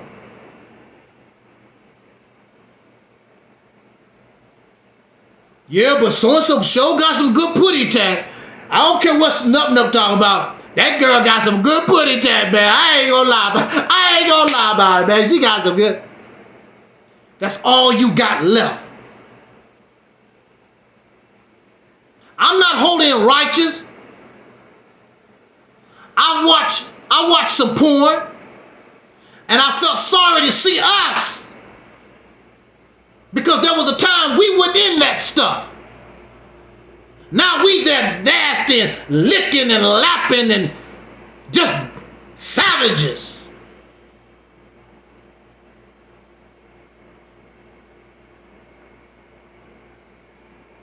Our women should not be part of that. We as men should have a system set up. She don't have to get involved in stripping and pornography and all that stuff. But the black woman has no man. The only thing she got is this thing that holds his nuts.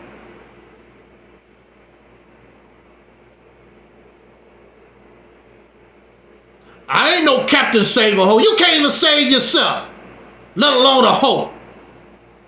Real men don't let his woman become a hoe to begin with. The reason why she's a hoe, because you ain't no damn man.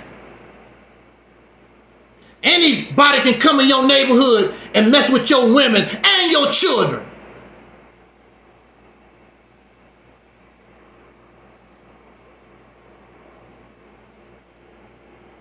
Because we don't act like free men. We still act like slaves. So the slave master or some other man can come and get your woman. She has no protection.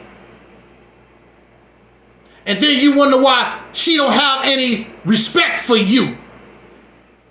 Have no respect for me and you. Because we have not earned it.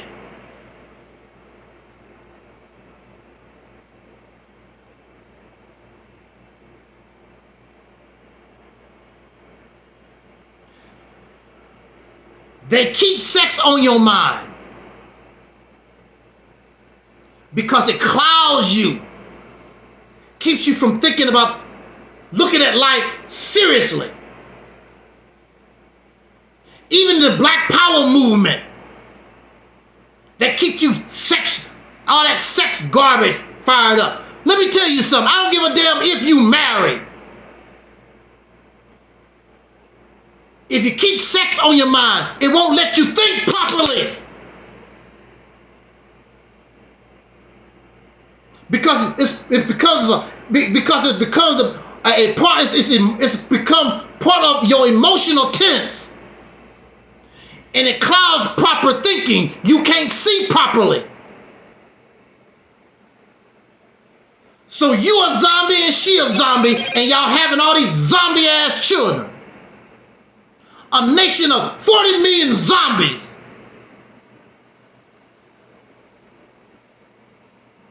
With all your different gods, Yahweh, Yashara, Allah, Jesus, whatever. And everybody holding their private part, because you don't feel like you a man unless you get you some putang, and you shame other men. Hey man, you ain't had no putang, and what's wrong with you? But nobody bringing electricity to the house. You don't even bring water to your house, and you talk about some putang. And you can't even get a drink of water without the white man. Your priorities is all messed up because you don't think like a free man, you don't think like a free woman. We're nothing but Pharaoh slaves trying to act free. And some of us, I'm on Instagram, I'm looking at all these dumbass videos we make. What we shouldn't eat. Well, you don't even grow no damn food. You don't control no water. How you gonna grow vegetables without water? You don't control no water. You don't control no trees. You don't control nothing. But got all this high science and whatever. You can't even provide the basic necessities of life. And in order to be free, if it take me to eat beans for 2 years straight so I can actually have freedom, then so be it. I don't give a damn about your diet. I want to be free. The only thing I can produce is beans. Well, I'll be a bean-eating fool for the next 2 years until I can get myself going because I'm going to be free. These my beans. I grow my beans. In order for you to do your spectacular diets, you got to get all your stuff from other people. You don't produce none of that crap. So you're a slave. And that's America's problem. America used to produce a lot of things. Now America is a consumer nation. They got to get things from China, things from India, things from whatever. When I was growing up, the only thing I ever saw was made in America. All this came from America. And now they're getting stuff from all over the earth. They become a consumer. What happens if those people say, I don't want to sell it to you no more? I don't want to deal with you no more. Then what your ass gonna do? We don't never think about that. We always think about, I got a job today. But we don't think about, what if I don't have a job tomorrow? We just some today thinking ass folks. Then we look stupid. And you so intelligent. But even ants know better. Ants get everything while the gettings is good. So when things get bad, they cool. You don't think like that. You remember that old story about the ant and the grasshopper? And we act and behave like grasshoppers. But you got you some poutine last night, didn't you? Oh yeah, don't be shy, brother. Don't be shy. You got you some poutine last night. It's all right. Oh, Angelsnupnup, he hating on us, man, because he ain't getting no poutine. That's what it is. That's what they go. That's what you say. Slave ass.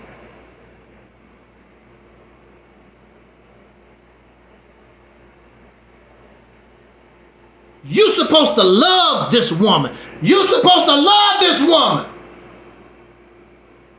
She's not no toy. She's more than some sex crap. You're supposed to love her like you love yourself. But this environment, this situation, that's all the slave master gave you. And you keep talking about polygamy. The slave master he didn't mind you being polygamous as long as you can work your ding-a-ling good. Give you 3, 4, 5, 6, or 10. You go there with the 10, you get them all pregnant. Use your ding-a-ling.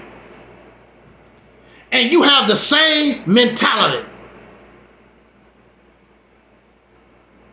And a lot of the time, the government, just like the slave master, the government take care of your children. Just like the slave master took care of your children 300 years ago. And they still taking care of your children. Because that's all we are to be a man, is to sling that wood. Because that's the only way you can feel like you're a man. And these boys is watching us. And they see. And they copy. So the foolishness keeps going on and on.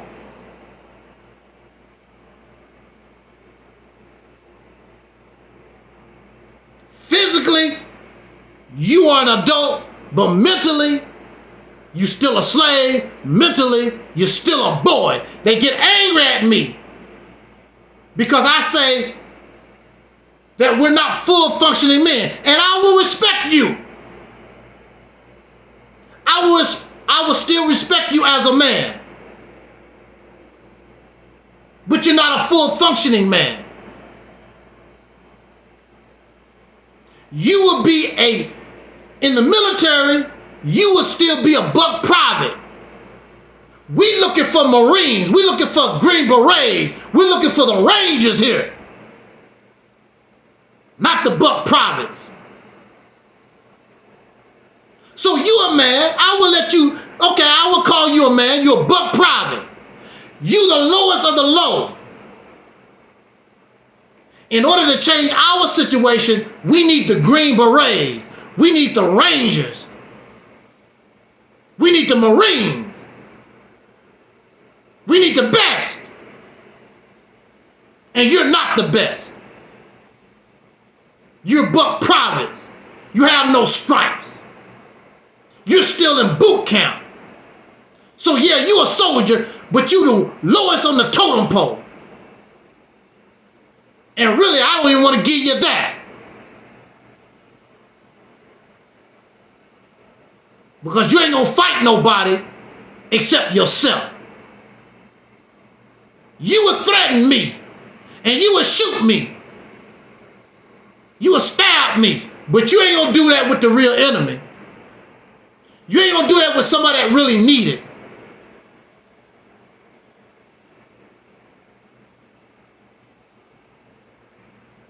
Because the ding-a-ling is your brain. Men and women. The only way you feel like you're an adult, you gotta smoke weed, you gotta drink, you gotta use your ding-a-ling, use your vajayjay, make you some babies. I'm grown now. Look, daddy, I'm grown. Produce nothing. If the white man wasn't producing, your ass would be starved to death. At least our ancestors, the slave ancestors, they knew how to grow food. They knew how to build their houses. You don't know how to do a damn thing. Except live off their legacy. I am embarrassed. It's a damn shame. Let's talk about this and get out of here. Y'all hanging?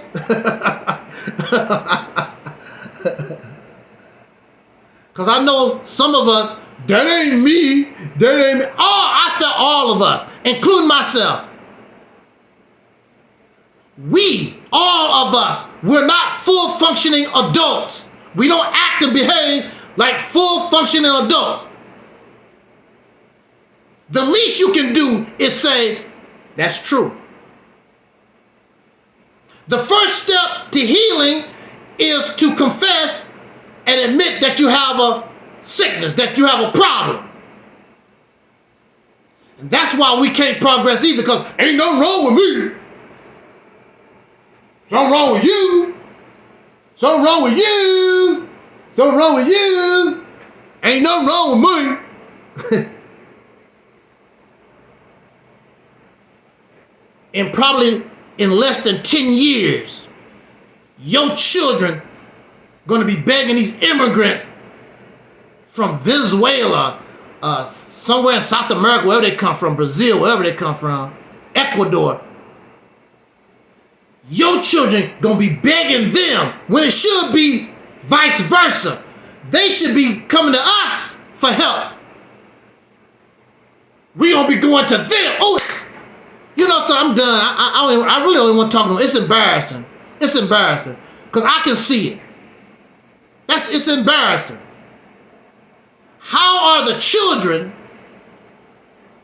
that have been here for 500 years going to be begging people that just came across the border 10 years ago, going to be begging them for a job?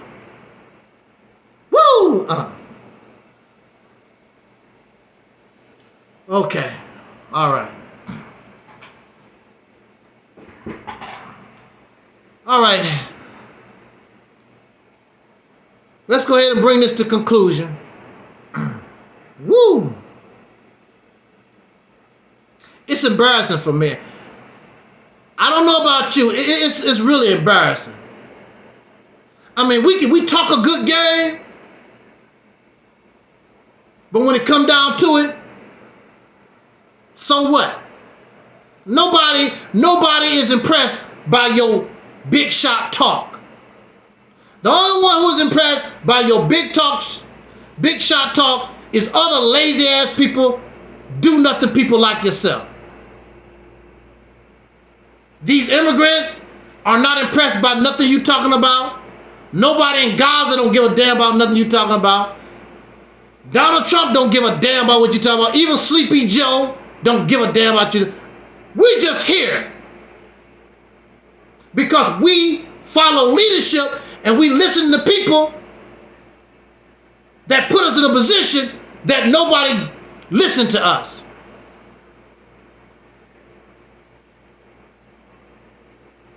Hey there, Brother Marcus. Brother Marcus in the building. I seen Brother Tracy. AB is in the house. Inshallah is in the house. Thank you so much for joining us this afternoon. I'm going to go ahead and bring our talk to conclusion. We are simulcasting on Reality's Temple on Earth Internet Ministry YouTube channel. We also Angelsnupnup7 YouTube channel. Also Facebook.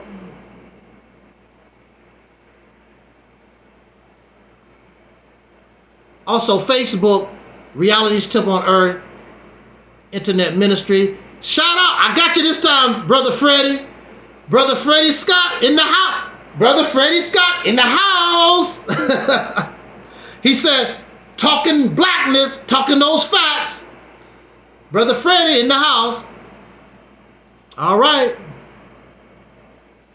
They don't want nobody to listen to Angel Snupnup. Who cares? You bunch of losers. You don't have nothing. That's the killer thing.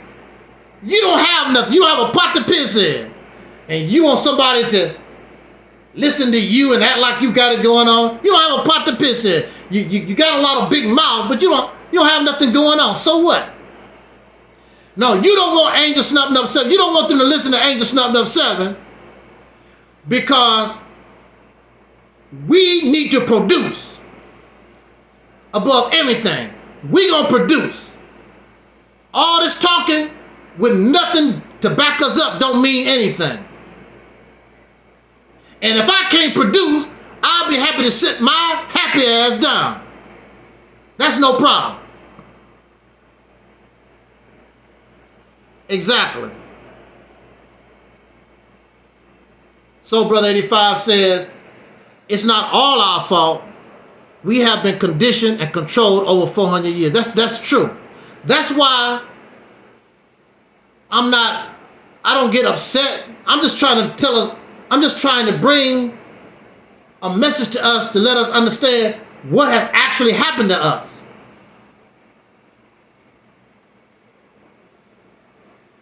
Because I will never tell you, don't blame the white folks. They did this. But we know they're not going to help us. We have to help ourselves. The time of blaming the white man, that's over with. Now what you gonna do? What we gonna do for ourselves? Talking about, oh, the white man did this and the white man did that. That's not gonna help change our situation. When I was locked up, talking about what they did to me was not going to get me free. I had to find a way, how am I going to get out of this? Hell, I even used them. They gave me certain information I used to help my situation. That's the way you have to look at it. They wasn't doing it on purpose. They wasn't doing it on purpose, but they was giving me information, just like these people. If you attack the problem the right way, they will actually help you to get you what you want. Woo! You just don't know. Oh, the Holy Ghost got me, y'all.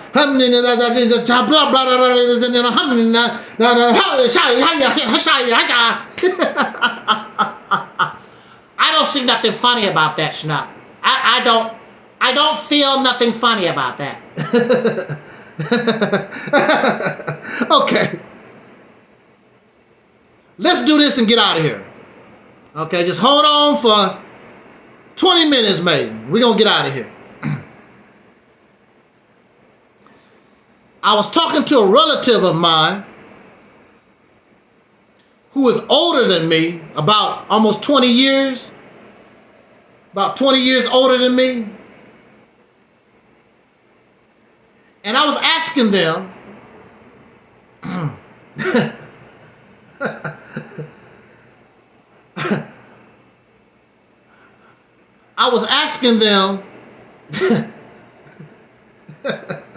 AB got me laughing.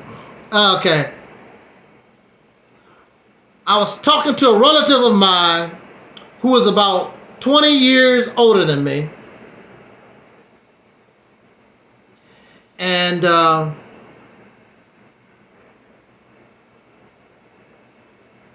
didn't want to get into their business, but, you know, being like over 80 years old or whatever, I mean, you have more days behind you than you do ahead of you. And I was asking them, how have they prepared? What they plan on doing? Because I know, as many of you know, I was diagnosed with cancer in 2020. And so I immediately began to, you know, try to get my affairs together, because at that time I really didn't know what was going on. And so I knew I had to go ahead and try to get those things, because I do not want anything of mine that I leave. I do not want that to go to the state. I would rather, I don't care what my relatives do with whatever I leave. I'm dead. It don't do me no good. So, but I want to make sure my relatives get whatever I leave. So I was asking them, what have they done to prepare? You know, have they settled their affairs? You know that, well, you don't know. I'm going to tell you what they told me. I ain't going to do nothing. I said, what about your house? I ain't going to do nothing. What about your car? I'm not going to do, I don't care. What about where you're going to get buried? I don't care about that either. They don't care about being buried. They don't care about being cremated. They don't give a damn about nothing. They told me when they die, I don't give a damn. Because they going to get rid of that body. They don't care. So they spend their money any kind of way. They do what the hell they live their life and don't care. I'm like, wow. You know, some of us, especially when we have children, we want to try to set up a will, a trust or something, try to set those things up and make sure little Johnny gets this and little Akbar gets that and your daughter gets this and your son. I don't give a damn. I don't care. They don't care about being buried. Don't care about no cremation. They don't care about nothing. Believe me, when I die, they're not going to let that body lay in the house. They're going to get rid. So I don't care. I'm like, whoa. They don't care about a headstone. They don't care about nothing. I'm like, wow. And when I had that conversation with them, I heard a talk from Denzel Washington, which made me want to talk about this real quick. And what I'm going to say is in relation to what Denzel said in that small video that I watched. And he was talking about the year 21, 24. So 21, 24. Okay, we're going to put that on the board.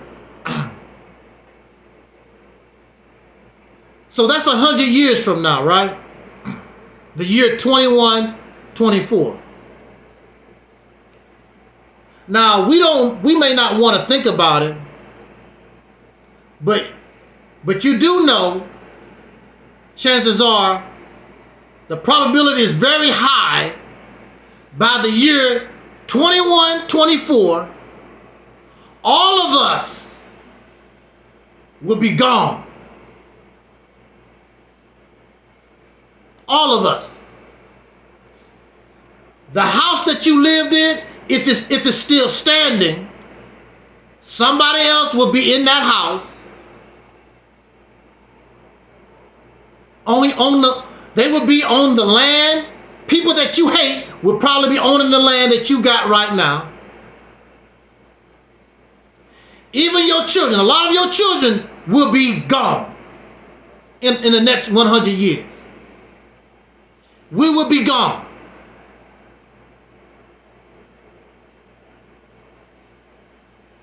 That's not something that I know. When we listen to people like Farrakhan and Tariq Nasheed or Sanel or whatever, they're not going to bring that up because their idea, they just want to pimp you and make you feel good.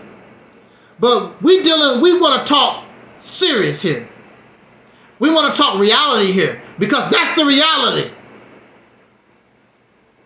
There's no guarantee Nation of Islam teachings will be here in the year 21, 24. No guarantee Pan-Africanism will be here in 21, 24. Or Jesus, or all these ideologies and beliefs. There's no guarantee.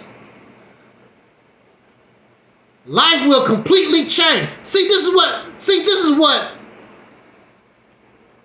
Hold on a second here.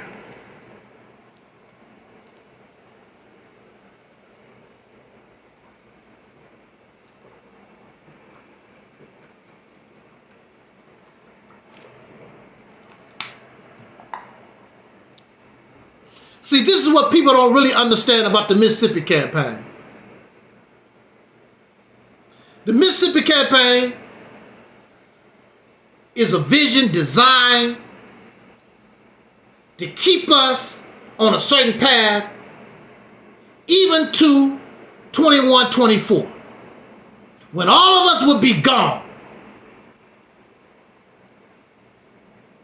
And see, the thing about the Mississippi campaign, unlike these beliefs and these other ideologies, the vision of the Mississippi campaign is designed to be flexible and keep up with the flow of change. To keep us quick thinking, fast moving, right down to 21, 24.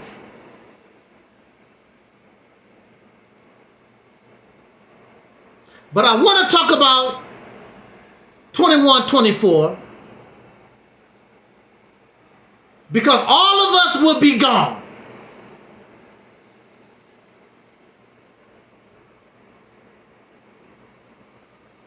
Many of us will be totally 1,000% forgotten. It's even possible because we don't know what might happen within the next 100 years. It's even possible somebody like Michael Jackson will be forgotten by the year 2124. But the Mississippi Campaign, the vision for those, our children, our progeny that carry and understand that vision, they should be able to survive and move and be flexible through that time. There's no need for me to talk about 2124 because we're not going to be there. But Denzel talked about 2124 to make a point. In 2024, and matter of fact, we even talked about that here on our platform. Denzel was talking about how we concentrate on all these nothing things, these material things, and we don't enjoy our life. Some people work so much because they're trying to get all these material things, they don't have no life. They have all these material things, but they don't really enjoy their wife. They don't really enjoy their children. They don't enjoy their dog Scruffy. You can't even really go on a lake and watch the geese swim in the lake and the fish jump, because we're too busy trying to get things. And they really don't mean nothing. We talked about that here on our platform many, many times. Caught up in material things. And we can't take none of these things with us. None of it. All the awards Brother Michael Jackson got, he couldn't take none of it with him. All the awards that Prince got, all the money they made, and that's what we tripping off. Fame and fortune. You only got 2 views. You only got 10 subscribers.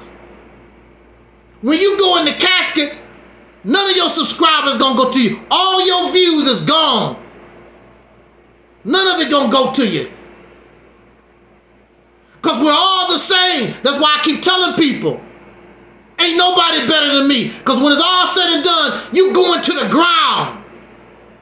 But see, I can be poor and I can have 10 subscribers. But the difference between me and you, I'm going to enjoy my life because I'm not out here trying to seek fame and fortune. I'm not trying to get material things.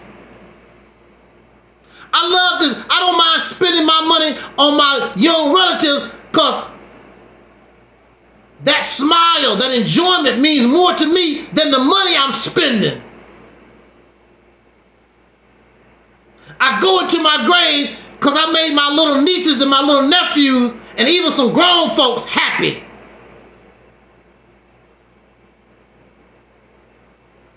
That don't mean nothing. When you go into the cold ground, your fame and your fortune don't mean nothing.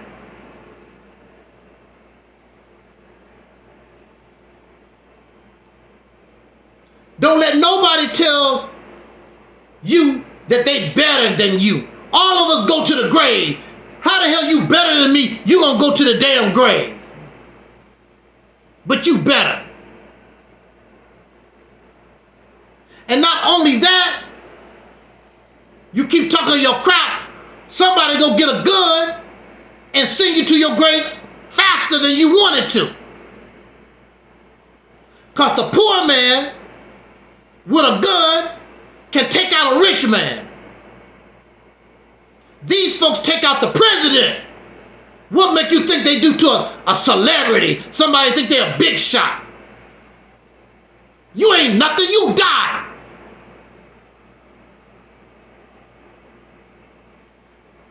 I don't care how much security you got. If somebody really want you, they'll get you.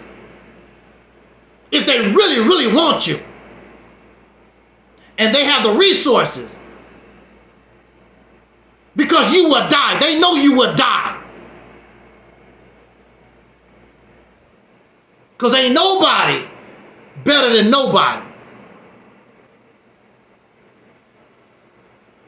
Why I can't say that what the Realities Temple bring is better? Not because I'm arrogant, but because this is a different time period. Our ability to comprehend things and our ability to get certain resources is different than what they had in 1930 or 1970 or whatever. Why I can't say that? Because I'm living. Once they put you in the ground, it's over. The clock stops. Time no longer exists. Time is just for the living. The dead have no use for time. Time stops. There's no such thing as time. A rock don't give a damn about time because it's not alive. Your house don't give a damn about time. All these things that you fall in love with, your cars and your houses and your fancy clothes. They don't keep it with time. They are only affected by time. Because that rock will slowly turn into dust. And those fancy clothes that you got will slowly wear away and rot away. We live in an environment, we have lived in a period of civilization where nobody gives a damn about life. That's why it's easy for humanity to sit back in the cut and watch bombs get dropped on Gaza. There should be world outrage. Oh, they justified. Because they all think the same way. Killers, violent. Material things. Look what I got. Why you gonna go to Paris? So you can look around, see what they got.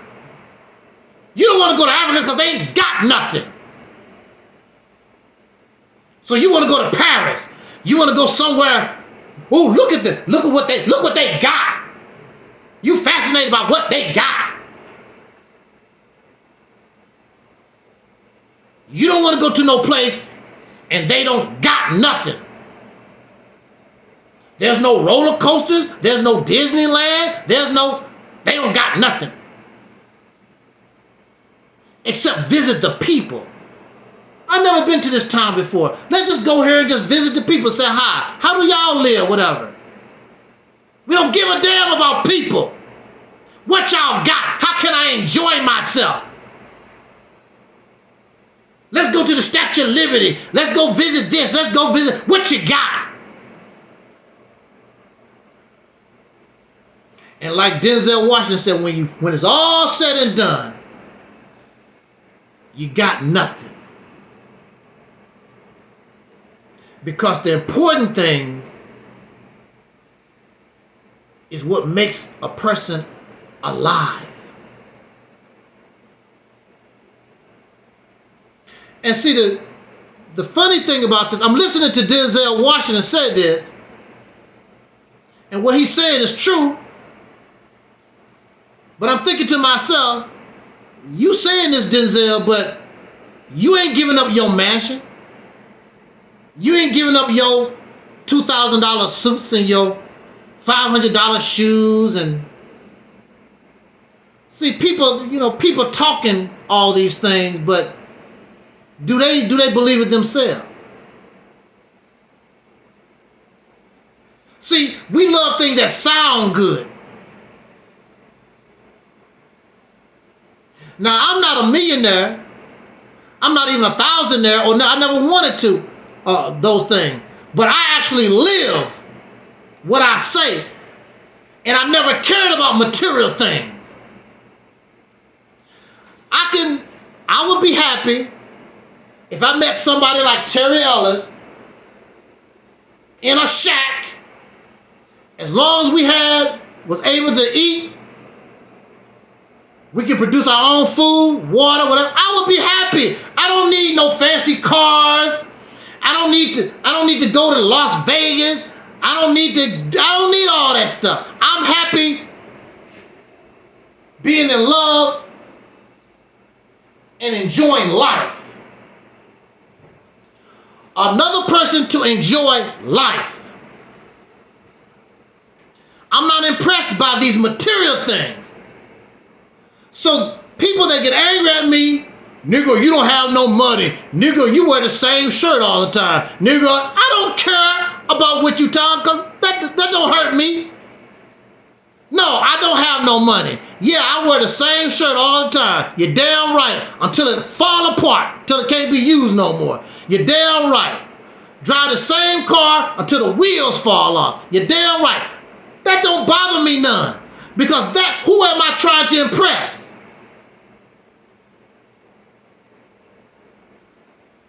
That don't mean nothing to me.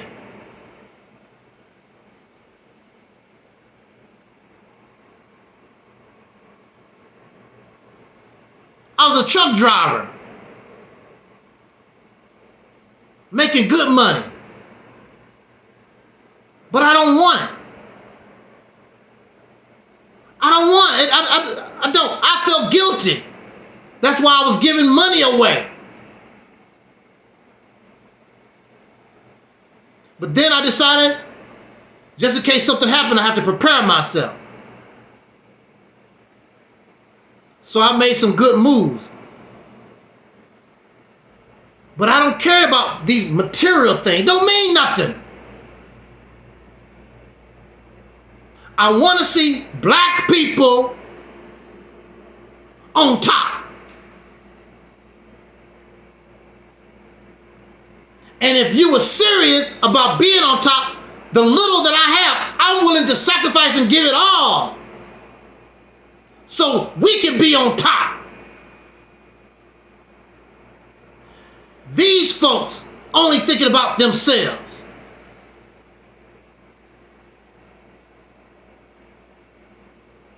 Generational wealth. For who? The Mississippi campaign is about generational wealth for us, for the 40 million. When they talk about generational wealth, it's for me and my family. They only looking out for themselves. What's wrong with generational wealth for us as a people?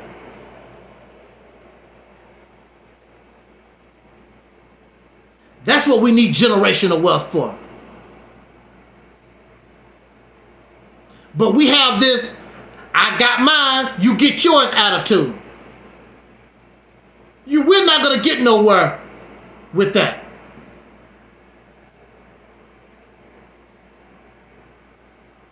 And then, of course, we use the white man for an example and blah, blah. I don't give a damn about what white folks done. I don't care what the Chinese do. I don't care what Africans do. We develop our own way of life, our own thinking. We're not like them. But now we're chasing the dollar. And now we become like them. There was a time in this country, black folks wasn't materialistic the way we are. Now we're materialistic. We become just like them. And we're violent and profane and nasty just like them. There was a time, even when I was a child, we wasn't like the way we are now. We have no soul. We have no conscience. We become just like them. Think like them, act like them. Our idea of success, generational wealth, is hoarding. If we was hoarding cats and dogs, that'll be a sickness. But if you hoard gold, silver, and cash money, whatever. Oh, you remember, that's good. That's hoarding. But that's all right to be greedy and selfish. You got $1 million and you got a homeless man on the street in front of your house. They just made a law. We're going to get out of here. The Supreme Court just ruled that it's all right for cities to ban people living on the street, homeless people living on the street.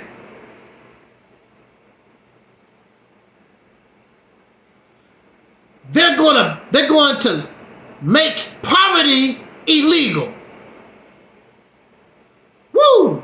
Crazy stuff. So what you gonna do? Put all these homeless people in jail? You don't have no room for the real offenders. So you gonna get a person who didn't really break the law, except they homeless. You gonna put them in the jails.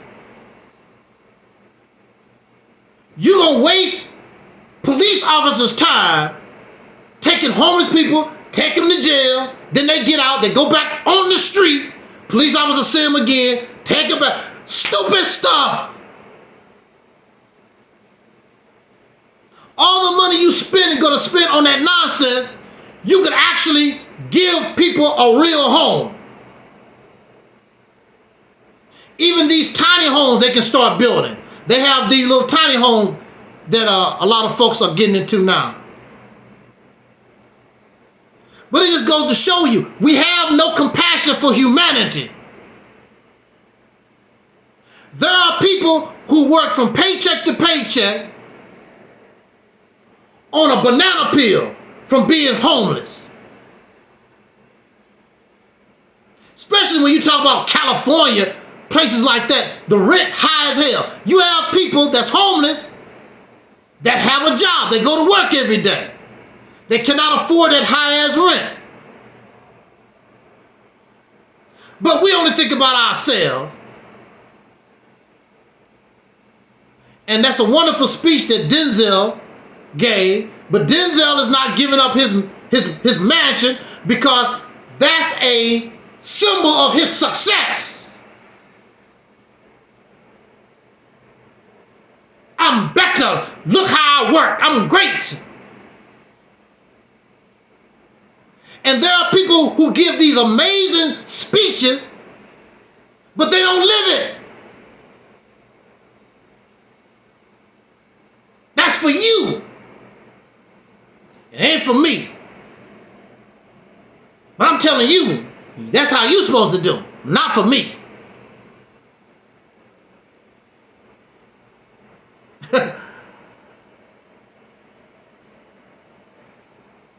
That's why Malcolm X called these entertainers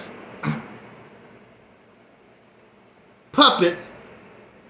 That's why Malcolm X called comedians and actors and singers, singers and celebrities. They are not leaders.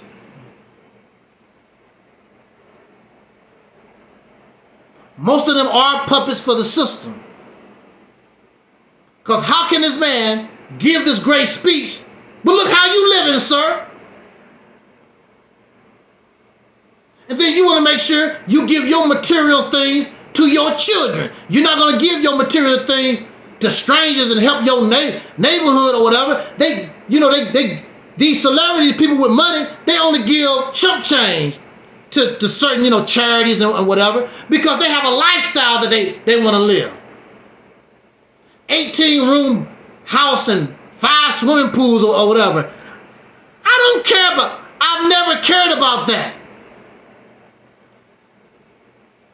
The most happiest I ever been in my life when I was a child, dirt poor, and all my family members, we was getting along pretty good for a while. I was very, very happy. I didn't care about no material thing. That made me happy. It still makes me happy to this day. But we caught up in these things. And you're not going to take none of it with you. None of it. I'm happy when you come here and listen to this broadcast. That makes me happy. When you come here and listen to this broadcast, that makes me high. It's a natural high. It's natural happiness. And when you do this, because there's many times I want to quit. I'm done with this. I'm tired of talking to these folks, whatever. They ain't gonna never do nothing and blah, blah, blah. But it may not be you. But somebody new gonna show up. And slowly but surely, more and more people are coming to this broadcast. So I got to keep talking. Because I understand and I know that these words, these real words, is the only thing that can change us and help us survive to the year 2124. These other things have failed us. And this is not to knock nobody, because all those things are part of me. I come from the same place that you come from. But I understand that this is a new time. So it requires new mindset, new thinking. That might make you feel good, but it changes nothing. When I was locked up, I said things that made me feel good, but they didn't change my condition. The only way my condition changed was when my mindset, how I thought, how I looked at things, when that changed. And as soon as it started happening, my situation changed. That's why I'm talking to you right now. If I kept the same mind I had when I got locked up, I'd probably still be locked up right now. If not dead. If not dead. But when truth comes, life comes. And what was supposed to be dead, it brings life into it. I knew I was getting out of that place. I could feel it. Even though I was suffering failure after failure, I could see the light. I could see the door opening. Regardless of what they say. I know this is the door. This is the truth. This is the light. I don't give a damn about what they say. Anybody that come here and challenge this message, they get whooped. They get their ass whooped. Yes or no? The big boys not gonna come here. The big boys, I'll go to the big boys. They're not gonna let me come and challenge them. They know what's gonna happen to them. They're gonna be just like Sleepy Joe. So I'm gonna hold on. Because if there's any chance, if you really want to survive, there's only one way you're going to survive to 2124. You got to get on this train. You got to get on these tracks. Because these tracks are new. This train is new. Keep riding that old, worn out model if you want. With them old, worn out tracks. I don't care what it did 50 years ago, what it did 100 years ago. It can't do it now. All these things that you're claiming, well, how come it's not doing it now? What it used to do. No, I don't give a damn about what it used to do. I used to play basketball real good. I was 20 pounds lighter. I was fast. I can't do that no more. Them young boys was laughing at me last time I got on the court talking about what I used to do. Them young boys didn't care about what I used to do.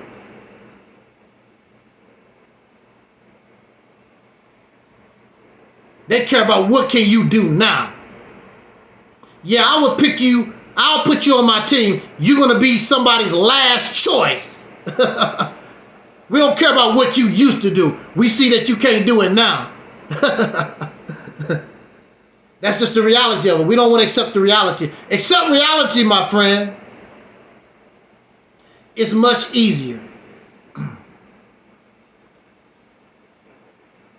With that said, I thank you so much for joining us this evening. And I don't know when we'll be able to talk again, but if I'm able to do it, I will come back and talk with us. And I don't care if nobody come here. And I have done it many, many times. I will come and speak on YouTube and Facebook or wherever and keep sharing my videos. I don't care if none of you share my video. I'm going to do it. I don't care if none of you tell nobody about nothing. I'm going to do it. I hope that you would help, but if you don't do nothing, I'm going to do it. Because that's my mission. And I love doing it. Because I know I'm right. I feel the way I feel the same way when I was a Christian. The same way I was when I was a Muslim.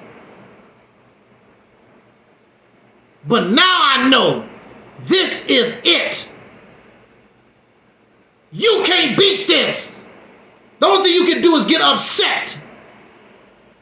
The only thing you can do is pee-pee on yourself. When you think you're going to challenge the most powerful voice on social media, that's the only thing you're going to do is get nervous and sweat. Sweat tight. That's the only thing you're going to do. I'm not sleepy Joe Biden. I remember Alquan and the boys.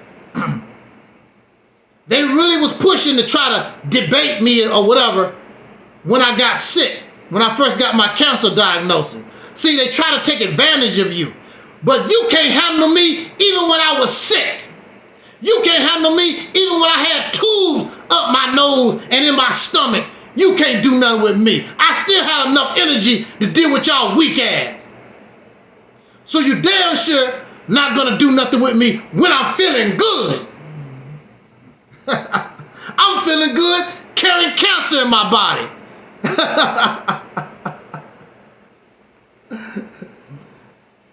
They like to ignore that too.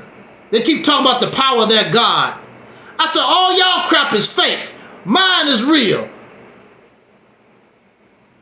I'm diagnosed with cancer 2020. Stupid doctor gonna tell me I might have a year to live, some crazy stuff. I need to do this. I said I'm not gonna do a damn thing. Whatever it is, whatever, let it be. Whatever happened, happened.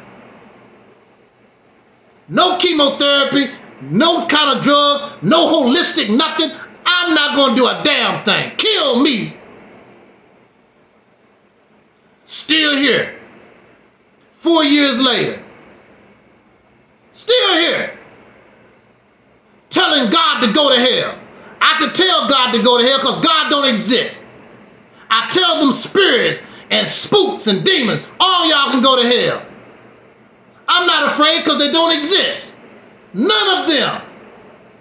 I've been on YouTube calling out God and the spirits and the spooks since 2007. None of them have showed up.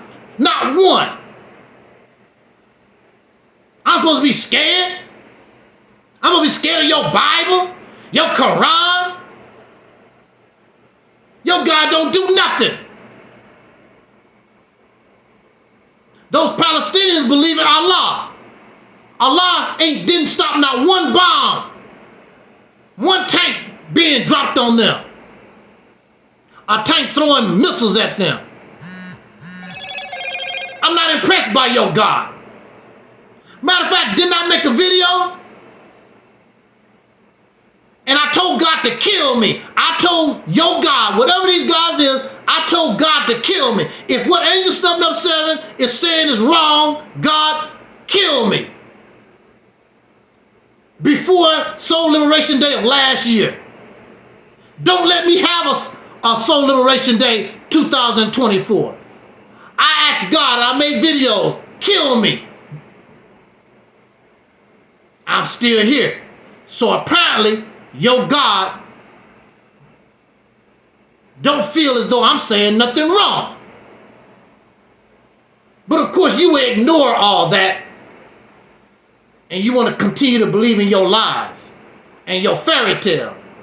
When you looking at me, I'm moving in real time. I'm proving mine right in front of your damn face. Hey there, Jay, 226.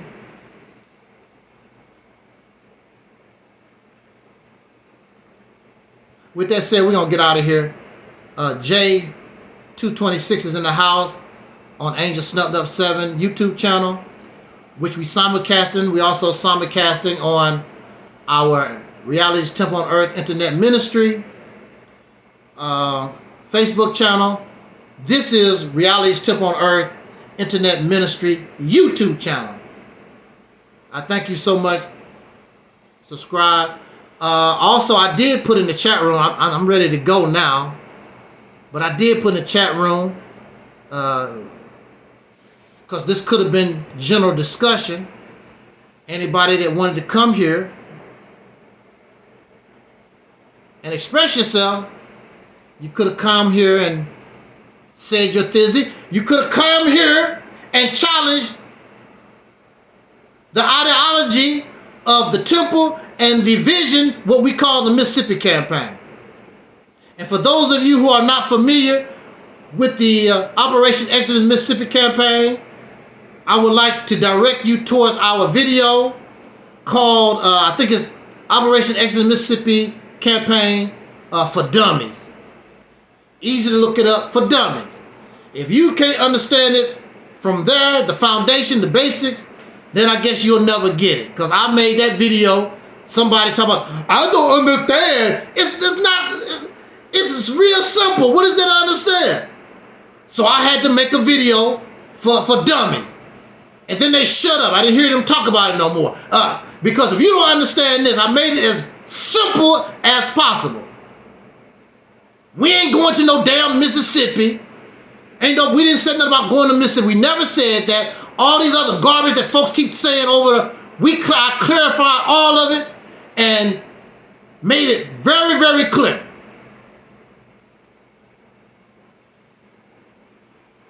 You want to challenge me with the Nation of Islam program? Bring it. I'm going to show you that Mississippi Campaign is that and more. Whatever you want to bring.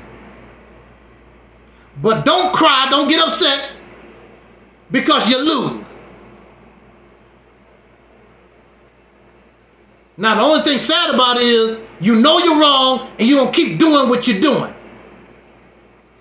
That's why I don't like debates. That's why I don't like going back and forth with folks, because it don't make no difference what you really say. It don't make no difference what you prove. It don't make no difference what kind of evidence. They going to believe whatever. So what's the sense? Why you want to debate somebody and go back and forth when you're gonna believe whatever it is you're gonna believe anyway? I don't operate like that. When you show me there's a better way or whatever, first of all, you ain't never tried. We've never tried the Mississippi Campaign. But we've done these other things in the past. So we know about that. But if what you're saying makes sense, I can G with that. But if it don't make no sense, I can't get down with it. And I'm not gonna pretend I'm down with it. I'm gonna call you that's bull crap. I'm gonna call you a liar. That don't work. That's what they don't like about me too. They want somebody to kiss their little knee and be nice. I'm not into that, because I don't want your damn money. I want you free. There's a price for freedom. Freedom is not free. And if you're not willing to pay the price, you're never going to experience real freedom. So just keep enjoying the church that y'all go to. The Nation of Islam Church, the Moore Science Temple Church, Church with Jesus. Y'all just keep doing the same slave ass stuff that you've been doing. That don't bother me, because like the brother said earlier, where's his comment? It's not your fault. You've been conditioned that way for over 400 years. But we are the real awakened people. We are the real, if there's a God, we are the real God's children. We are the real children of the sun. Children of the light. We are, not you. Because your light is artificial. Our light is real.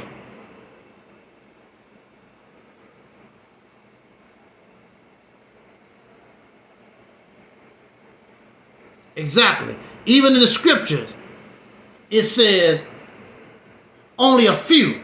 It talks about the 144,000. Only a few will be chosen. And for those of you familiar with the Nation of Islam, Elijah Muhammad said his real followers, he can barely put them in a Volkswagen, a small car. His real followers. So when you talk about Louis Farrakhan and all these thousands of people, don't mean nothing, because Elijah Muhammad himself said, my real followers, I can put them in a small car. I think you can get 10 subscribers in that small car. Right, Elijah? Right, Elijah? We're the real Nation of Islam. If you understood. If you overstand. I don't know how you overstand anything, but they like to say that. If you overstand, we're the real Nation of Islam. On that note, y'all, let me get out of here. Jot down your comments, subscribe, share. Those of you who would actually want to make a Realities Temple channel and copy the video, and let's just make some channels and put out there, be my guest. Do that. Let's do it. That would help a whole lot. Because if my channels get taken down, you can build your channel up. Because folks gonna always look for this. They're gonna look for it. Sooner or later, people gonna get tired of all this other garbage that they've been doing, because it's not going nowhere. They're going to be looking for me. That's why I got to keep talking. That's why I got to keep doing what I do, because folks going to start looking for something different. They're going to get tired of losing.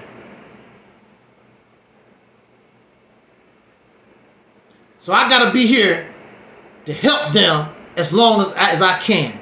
If I'm able to. So they can be successful, so they can be free for real.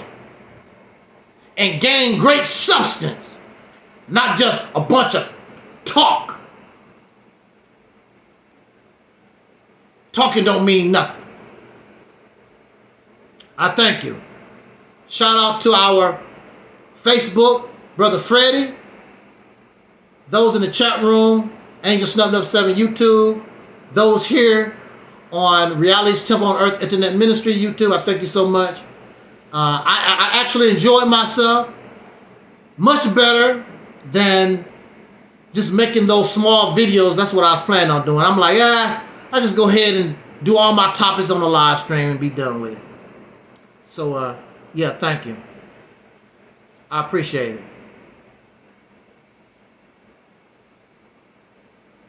So on that note, we're out of here. And as our ancestor Don Cornelius used to say as in parting, we wish you love, peace, and soul. And we are Audi 5000.